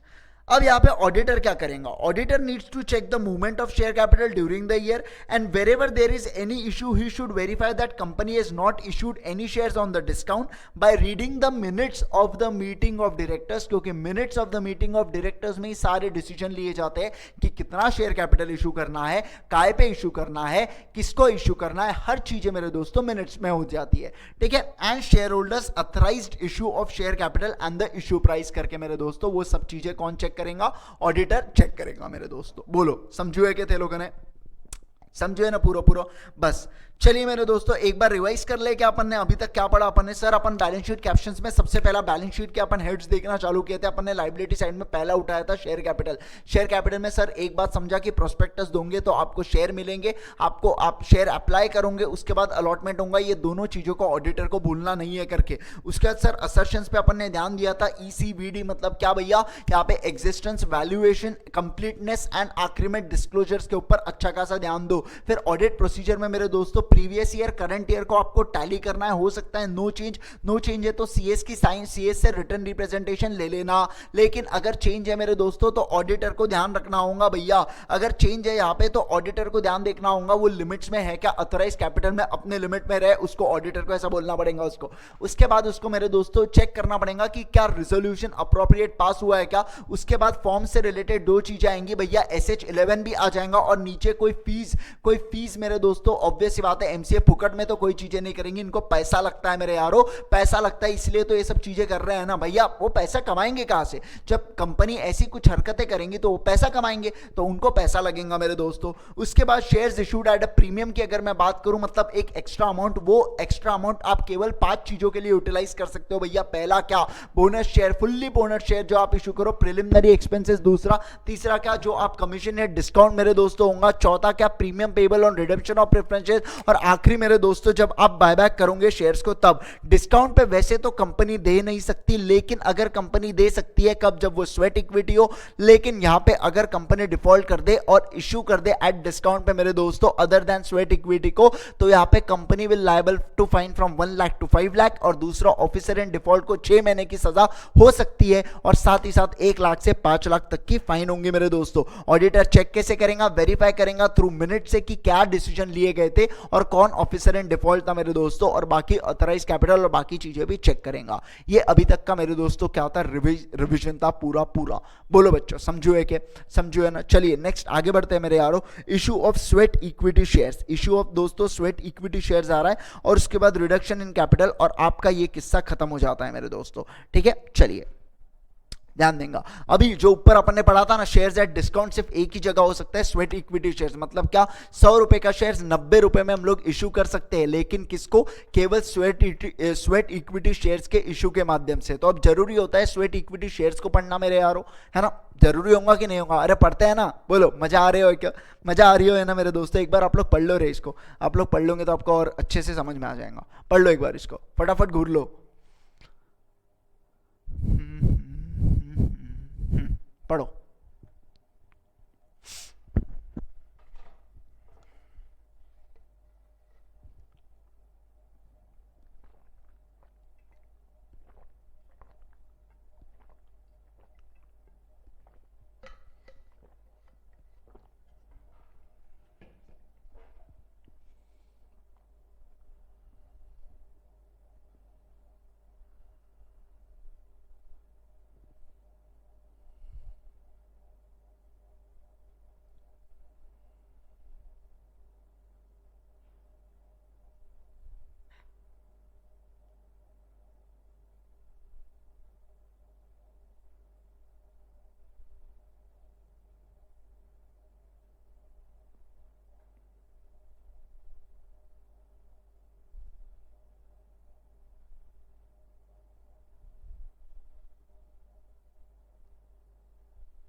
चलिए दोस्तों, हो गया आप लोगों का?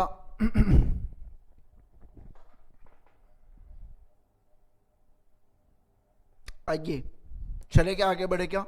स्वेट इक्विटी शेयर्स के बारे में दोस्तों पढ़ना स्टार्ट करते हैं अभी। हाँ चलिए, स्वेट इक्विटी शेयर्स का मतलब क्या होता है चलिए समझते हैं एक बार।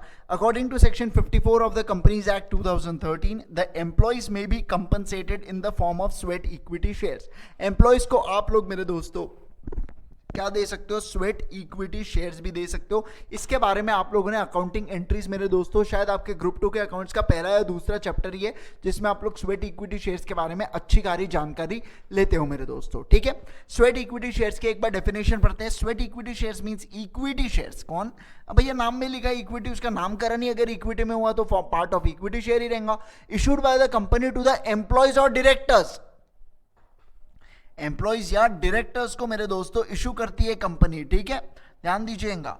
उसके बाद एट अ डिस्काउंट और for a consideration other than cash for providing know how और making available right in the nature of intellectual property rights और value addition by whatever name called. मतलब क्या, जब एम्प्लॉय ने कोई कुछ अच्छा बड़ा धमाका किया मेरे दोस्तों, तो अब उसको रेम्यूनरेशन देना है। जब उसको मतलब उसको अपने को शाबाशी देना, वाह वाह तूने क्या काम किया है करके, वाह वाह क्या बात है करके अपने को ऐसे उसको शाबाशी देना है, तो अपन उसको क्या दे दे, एक काम कर, मेरे कंपनी के शेयर के, अब जैसे मुक्का को ऐसा लगा मेरे दोस्तों मैंने मुक्का के लिए बहुत ही अच्छा काम किया, मैं मुक्का का एम्प्लॉय हूं, ठीक है, मुकेश अंबानी का। अब मुक्का को लगता है उसका शेयर का वैल्यू क्या चल रहा है, 2000 रुपए चल रहा है, यार एक काम कर दो इंद्रेश, मैं तेरे को 100 शेयर दूंगा करके, मैं तेरे को 100 शेयर दूंगा 1500 के रेट से दूंगा करके, वो ऐसा मेरे को बोल सकता है कि नहीं बोल सकता? अरे बोल सकता है ना, बिल्कुल बोल सकता है मेरे दोस्तों। तो ऐसे सिचुएशन में हम लोग अपन क्या बोल सकते हैं उसको, कि भैया ये क्या है, स्वेट इक्विटी शेयर है, मैंने खून पसीना एक करके कमाया वाली चीज है भैया, इसलिए उसको बोला जाता है स्वेट इक्विटी शेयर मेरे दोस्तों।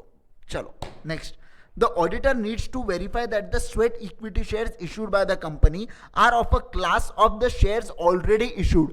मतलब क्या मेरे दोस्तों, कोई class of shares already issued होगा तो वो स्वेट इक्विटी शेयर्स उसी का पार्ट होना चाहिए। फॉर एग्जांपल मेरे दोस्तों देखिए क्या होता है, इक्विटी शेयर्स के बहुत सारे क्लासेस हो सकते हैं मेरे दोस्तों। इक्विटी शेयर्स ये पूरा के पूरा मान लीजिए मेरे दोस्तों इक्विटी शेयर्स है, ठीक है, पूरे इक्विटी, तो इसमें मैं क्लासेस में डिवाइड कर सकता हूं, उस चीज को क्लासेस में डिवाइड कर सकता हूं। अब ये अभी तक अनइशूड है मेरे दोस्तों, ये भी अनइशूड है, ये ऑलरेडी इशूड है मेरे दोस्तों, ठीक है, ये ऑलरेडी इशूड है, ठीक है। अब मैंने यहां से केवल इतने शेयर्स मेरे दोस्तों मैंने क्या कर दिया, इशू कर दिया, तो मैं जो स्वेट इक्विटी शेयर्स दूंगा ना वो इससे होना चाहिए मेरे दोस्तों, इससे हो नहीं सकता और इससे हो नहीं सकता। ये मैंने आपको एक डायग्राम के माध्यम से बताया। मेरा कहने का मतलब ये है कि जो ऑलरेडी मार्केट में इक्विटी शेयर्स एग्जिस्ट करते हैं वो उसी क्लास का मेरे दोस्तों, उसी बिरादरी के शेयर्स मैंने देना चाहिए भैया, किसको, एम्प्लॉय को मेरे दोस्तों, ठीक है। चलिए नेक्स्ट मैं मूव करूं क्या आगे? चलो दोस्तों ध्यान है ना आपका, चलो ध्यान दो। और जिसके and following conditions have been complied with as per section 54। कौन सी भैया, कौन सी मेरे दोस्तों कंडीशंस कंप्लाई होनी चाहिए? सबसे पहला क्या, कि आपने स्पेशल रिजोल्यूशन से वो शेयर देने चाहिए। क्या? The shares special resolution passed by the company करके आपने ये स्वेट इक्विटी इशू करने के लिए आपने एसआर पास करना चाहिए। एसआर मतलब क्या, 75% ऑफ अप्रूवल लगता है मेरे दोस्तों, उस चीज को आप तो एसआर बोलते हो, ठीक है। नेक्स्ट उसके बाद the resolution specifies the number of shares, current market price, consideration if any, current market price, face value नहीं दोस्तों, current market price, consideration if any and the class of the directors or employees to whom equity shares are being issued करके किसको issue हो रहे हैं, कितने shares issue हो रहे हैं, उसकी करंट मार्केट वैल्यू क्या है, आप कितना चार्ज कर रहे हो, वो सब चीजों के बारे में आपको बताना होगा मेरे दोस्तों।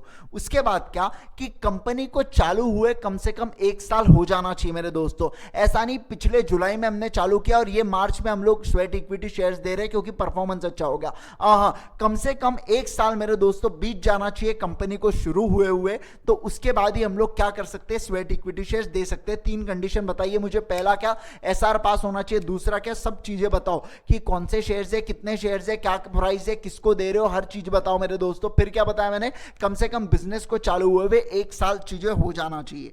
Where the equity shares of the company are listed on recognised stock exchange, the equity shares are issued in accordance with the regulations made by the SEBI in this behalf and that are not listed share the sweat equity shares are issued in accordance with the rules as may be prescribe करके। जब shares आपके होंगे listed मेरे दोस्तों, जो shares आप दे रहे हो as a sweat equity shares, वो अगर लिस्टेड है तो उसके लिए रूल्स एंड रेगुलेशंस कौन देगा मेरे दोस्तों? रिकॉग्नाइज स्टॉक एक्सचेंज देगा। लेकिन जब वो लिस्टेड नहीं है तो रूल्स तो आ ही जाएंगे, रूल्स होंगे, उसके सेबी ने रूल्स दिए हुए, आपको वो रूल्स से द्वारा आपको कंप्लाई करना है मेरे दोस्तों। ऑडिटर का काम क्या होगा? ये जो रूल्स दिए हैं और जो हमने स्वेट इक्विटी शेयर्स इशू किए भैया, ये रिस्पेक्टिव रूल्स में जो सेक्शन 54 ये जो फालतू की बकर कर रहा है ना, उसमें प्रॉपरली समाते है कि नहीं समाते है मेरे दोस्तों, वो चेक करना किसका काम होगा? ऑडिटर का काम होगा मेरे दोस्तों, और कुछ नहीं। ये चीजें आप पढ़ के रखे हो लॉ में, और आपने अकाउंट्स 2 में भी पढ़ी है और आप ऑडिट में भी पढ़ रहे हो। ये सोचिए ना कितना कॉमन टॉपिक है यार दोस्तों। ये कॉमन टॉपिक को कभी भी फटाफट निपटा लेना, पहले पहले इसी को निपटाना मेरे दोस्तों, क्योंकि क्या है, यहाँ पे भी साथ देगा, लॉ में भी साथ देगा, और मेरे दोस्तों वहां पे भी अपने अकाउंट्स 2 में भी साथ दे देगा। तो फिर क्यों छोड़ के जाओ यार ऐसे टॉपिक को? कितना सिंपल है यार, बताओ मेरे को, कितना सिंपल चल रहा है? कुछ भी नहीं है ना। उसके बाद क्या बोला? The rights and the limitations, the rights, limitations, restrictions and the provision as applicable to equity share shall be applicable to sweat equity shares issue under this section and the holder of such share shall rank pari passu with the other equity shares. ठीक है मेरे दोस्तों। Next उसके बाद the auditor needs to verify whether the fresh issue of shares was a right issue or a preferential issue, or whether the relevant requirement for the issue of share capital as per the provisions have been complied with। आपने क्या, auditor को बस इतना ध्यान रखना है बच्चों कि आपने जो भी प्रोविजंस ऑफ कंपनीज एक्ट, जो भी रिस्पेक्टिव शेयर्स आपने इशू किए, उसके साथ कंपनी ने कंप्लाई किया कि नहीं किया, बस इतना काम है मेरे दोस्तों। तो वेरिफिकेशन ऑफ ऑडिटर का पार्ट देखो कितना सस्ता है मेरे यारो, मतलब कितना सस्ता इन द सेंस कि कितना सिंपल है मेरे दोस्तों। देखो ना, कुछ नहीं, लॉ बताया है क्या करना है करके, कंपनी ने कुछ तो भी कांड पीटा है करके। अब कंपनी ने जो कांड पीटा वो लॉ के हिसाब से पीटा कि अलग जाके पीटा, बस ऑडिटर को वो चेक करना है मेरे दोस्तों, वो अपनी जिम्मेदारी खत्म हो जाती है। अपना ऑडिट प्रोसीजर उतना ही सीमित है मेरे दोस्तों। बोलो बच्चों, समझो है क्या? बोलो ना, समझो है क्या थाने? समझो है ना। चलो आगे बढ़ता हूं मेरे दोस्तों। रिडक्शन ऑफ कैपिटल के बारे में पढ़ाऊंगा and then issued and share capital के बारे में पढ़ाऊंगा, एंड उसके बाद हमारा ये टॉपिक मेरे दोस्तों ओवर होता है, कंप्लीट होता है अपना वो टॉपिक। राइट गाइस, चलिए आगे बढ़े क्या दोस्तों? अरे सब लोग आप मेरे साथ हो क्या? आप मेरे पीछे हो रहे, बताते नहीं आप लोग मेरे को। कैसा लग रहा है लेक्चर मेरे दोस्तों? जरूर मुझे कमेंट करके बताइएगा, और प्लीज इस चैनल को सब्सक्राइब कीजिए, लाइक कीजिएगा वीडियो को। अगर आपको सही में पसंद आ रहा है कि कैसा चल रहा है क्लास, मजा आ रहा है, तो जरूर लाइक कीजिएगा और सब्सक्राइब कीजिएगा चैनल को। ओके चलिए दोस्तों, ध्यान देंगे यहाँ पे कौन से इसके पे ध्यान देंगे आपको? कौन सा? Reduction of capital. Come on guys, ध्यान देना होगा आपको रिडक्शन ऑफ कैपिटल पे मेरे दोस्तों। रिडक्शन ऑफ कैपिटल का मतलब क्या मेरे दोस्तों? जब आप लोग देखो ध्यान से सुनो, कैपिटल इशूड और सब कुछ दिख रहा है मेरे दोस्तों, 10 लाख रुपए वगैरह दिख रहा है, 1 लाख शेयर आपने 10 रुपए के इश्यू किया, 10 लाख रुपए शेयर कैपिटल दिख रहा है मेरे दोस्तों, हम जानते हैं। दिख रहा है ना, दिख रहा है मेरे दोस्तों। क्या बोला मैंने कि यहाँ पे दिख रहा है, लेकिन अब आपको क्या करना है? कैपिटल को मेरे यारों रिड्यूस करना है। कैपिटल को मेरे दोस्तों क्या करना है? मैं ध्यान से सुनिएगा, आप सबको ध्यान से सुनना होगा मेरे दोस्तों। आपको क्या करना है भैया? आपको क्या करना है कि भैया सुनो ना, कि आपको कैपिटल को रिड्यूस करना है मेरे दोस्तों। रिडक्शन ऑफ शेयर कैपिटल के इसमें मेरे दोस्तों, आप लोगों ने ये चीज़ लॉ में पढ़ा है, एज पर सेक्शन 61, 62 में अपन ने पढ़ा है ये सब चीज़ें। मैं आपको एक छोटा सा मेरे दोस्तों, मैं आपको छोटा सा चीज़ें बतवा देता हूँ कि क्या होता है reduction of capital. Reduction of capital के 3 स्टेजेस नहीं बोल सकता हूँ, 3 केसेस होते हैं मेरे दोस्तों। पहला केस कब? जब आपको पैसा जितना चाहिए था आपने उससे ज़्यादा मंगवा लिया मेरे दोस्तों, तो अब आप चाहते हो कि हम लोग क्यों ना उनको रिफंड कर दें उनका पैसा, क्यों ना हमने उनसे जो ज़्यादा पैसा मंगवाया ना, क्यों ना हम उनको रिफंड कर दे वो पैसा। तो ये हुआ पहला वाला केस। दूसरा मेरे दोस्तों, दूसरा केस ऐसा हो सकता है मेरे दोस्तों, कैसा हो सकता है दूसरा केस? कि भैया पैसा तो चाहिए था कंपनी को, ठीक है, कंपनी ने क्या किया, पैसा अभी मंगवाया नहीं, अभी अनपेड है मेरे दोस्तों, अनपेड अमाउंट है। देखो इशूड कैपिटल किया है तो उसमें पेड अप और अनपेड उसके 2 बच्चे हो सकते हैं। पेड अप मतलब जो आपने कॉल्ड अप किया और उन्होंने पे किया मेरे दोस्तों, अनपेड मतलब आपने कॉल किया उन्होंने पे नहीं किया, या आपने कॉल ही नहीं किया मेरे दोस्तों, अनकॉल्ड कैपिटल बोल देते हैं। ठीक है, तो अब कंपनी सोचती है काम करते हैं, उनसे पैसा ही नहीं मंगवाते, जितना उनका पैसा बचा है उतने से हम हमारे शेयर की नॉमिनल वैल्यू को गिरा देंगे ताकि वो शेयर फुल्ली पेड अप हो जाए करके मेरे दोस्तों। तो ये सेकंड केस हो सकता है रिडक्शन ऑफ कैपिटल का। और तीसरा केस मेरे दोस्तों कि मान लीजिए कंपनी का नुकसान हो जाता है, कंपनी का अच्छा खासा नुकसान हो गया, तो कंपनी क्या चाहती है कि ये नुकसान को कैपिटल के साथ एडजस्ट किया जाए, जिसको आप लोग अकाउंट्स में इंटरनल रिकंस्ट्रक्शन का नाम देते हो मेरे दोस्तों। वो चीज यहां पे बताई गई है एज पर जो भी आप पढ़ते हो ना, वो चीज तीसरा केस होता है रिडक्शन ऑफ कैपिटल का। रिडक्शन ऑफ कैपिटल के से 3-4 केसेस है मेरे दोस्तों, बोलो समझो है क्या। एक बात मैं आपको बताऊं यहां पे, अगर मैं आपको एक बात बताऊं ना मेरे दोस्तों, रिडक्शन ऑफ कैपिटल जब जब होगा मेरे दोस्तों, जब जब रिडक्शन ऑफ कैपिटल होगा तो हमेशा क्रेडिटर्स वालों का नुकसान होने वाला है, क्योंकि क्रेडिटर्स ने कहीं ना कहीं सोचा है कि कंपनी के पास इतना पैसा है या इतना पैसा आने वाला है करके, तो ऐसे सिचुएशन में हमेशा हमेशा क्रेडिटर्स का नुकसान होने वाला है। सर आप बोलोगे तीसरे केस में कैसा, तो जब आप लॉस को सेट ऑफ मारोगे और कल चल के जब प्रॉफिट आएगा तो पूरा 100% हिस्सा मेरे दोस्तों लेके जा सकते हैं। कौन? वो लोग ले सकते हैं, क्योंकि डेप्ट इक्विटी रेशियो में गड़बड़ हो जाएगा तो खेल हो जाएगा मेरे बच्चों, बताओ मेरे को, है ना।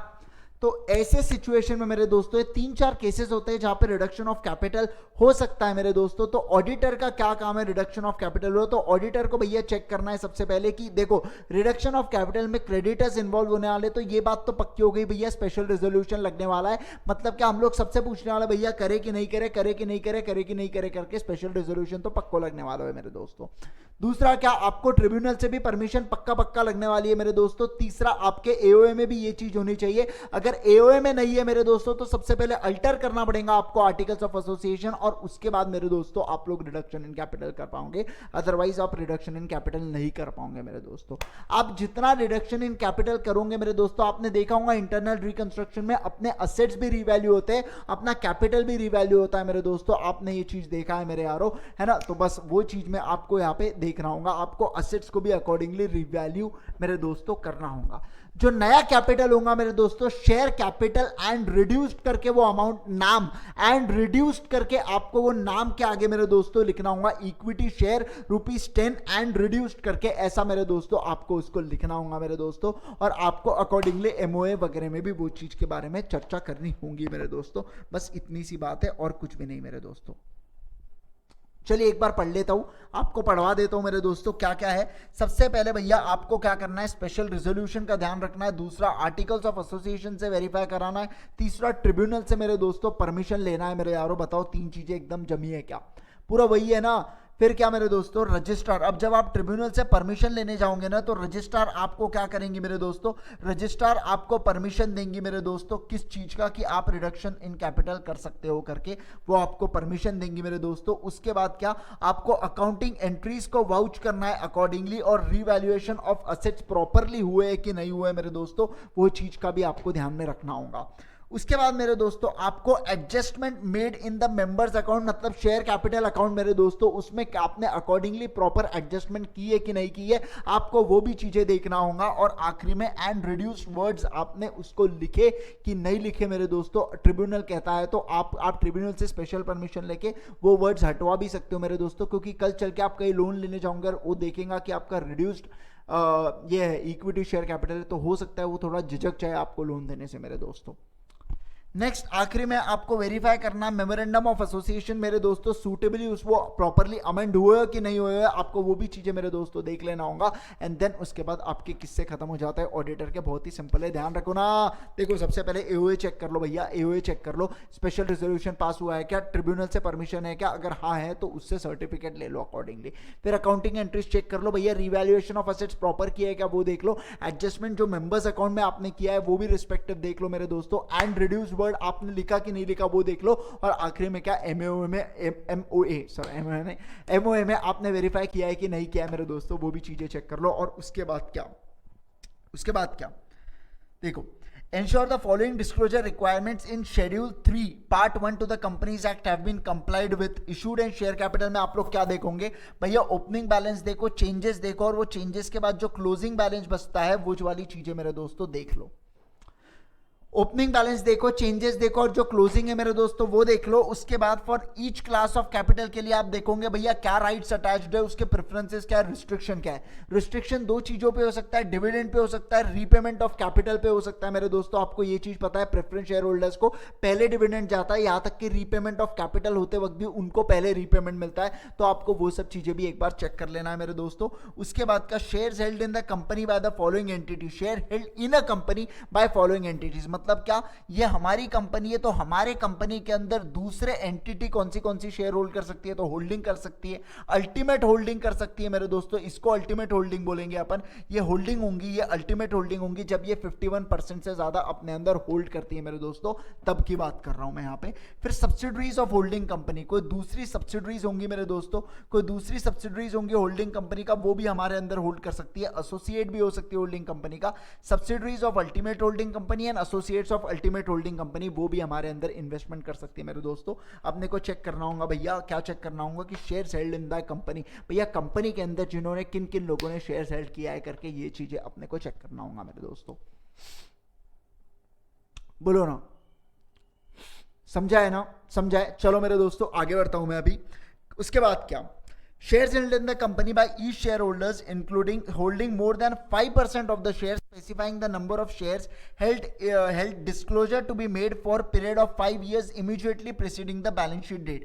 aggregate and the number of shares मेरे दोस्तों डिस्क्लोजर करना पड़ता है। जो भी पर्सन 5% से ज्यादा होल्ड करता है मेरे दोस्तों कंपनी के अंदर, तो उसको डिस्क्लोजर करना पड़ता है कि भैया कितना उसके पास पैसे और नंबर ऑफ शेयर्स कितना है मेरे दोस्तों, वो चीजें आपको डिस्क्लोज करना पड़ता है। और ये 3-4 चीजें और क्या है डिस्क्लोजर के, वो आप एक बार पढ़ सकते हैं मेरे दोस्तों, बहुत ही सिंपल है। मेन चीज हमने जो मसाला चीज थी ऑडिट प्रोसीजर, वो हमने ऊपर से देख के आ गए हैं मेरे दोस्तों। बोलो बच्चों, आपको समझ है क्या? बोलो, पूरा क्लियर है क्या मेरे दोस्तों? पूरा क्लियर होना चाहिए, माइंड में एकदम थरो होना चाहिए, आपका विजन टनल विजन होना चाहिए कि सर हाँ ये चीजें हो गई है, बिल्कुल पढ़ लिया हमने सटीक तरीके से, और कुछ छूटा नहीं है करके, कुछ भी झूठा नहीं है करके, ये भी बता दो आपको, है ना। चलिए दोस्तों, इसके बाद का मैं आपको नेक्स्ट लेक्चर में हम लोग कवर करेंगे। इसके बाद का आज का लेक्चर हम लोग यही कंप्लीट करते हैं मेरे दोस्तों, एंड इसके बाद का आपको इसके नेक्स्ट पार्ट में मेरे यारों आपका कवर हो जाएगा। कौन सा? ऑडिट ऑफ फाइनेंशियल स्टेटमेंट्स का नेक्स्ट पार्ट, मतलब रिजर्व्स एंड सरप्लस से आगे का कंटिन्यू हम लोग करेंगे नेक्स्ट लेक्चर में मेरे दोस्तों। बोलो बच्चों, समझो है कि?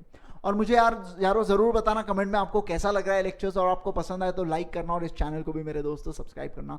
Thank you so much once again मेरे दोस्तों, मिलते हैं हम लोग नेक्स्ट लेक्चर में। Bye bye till then.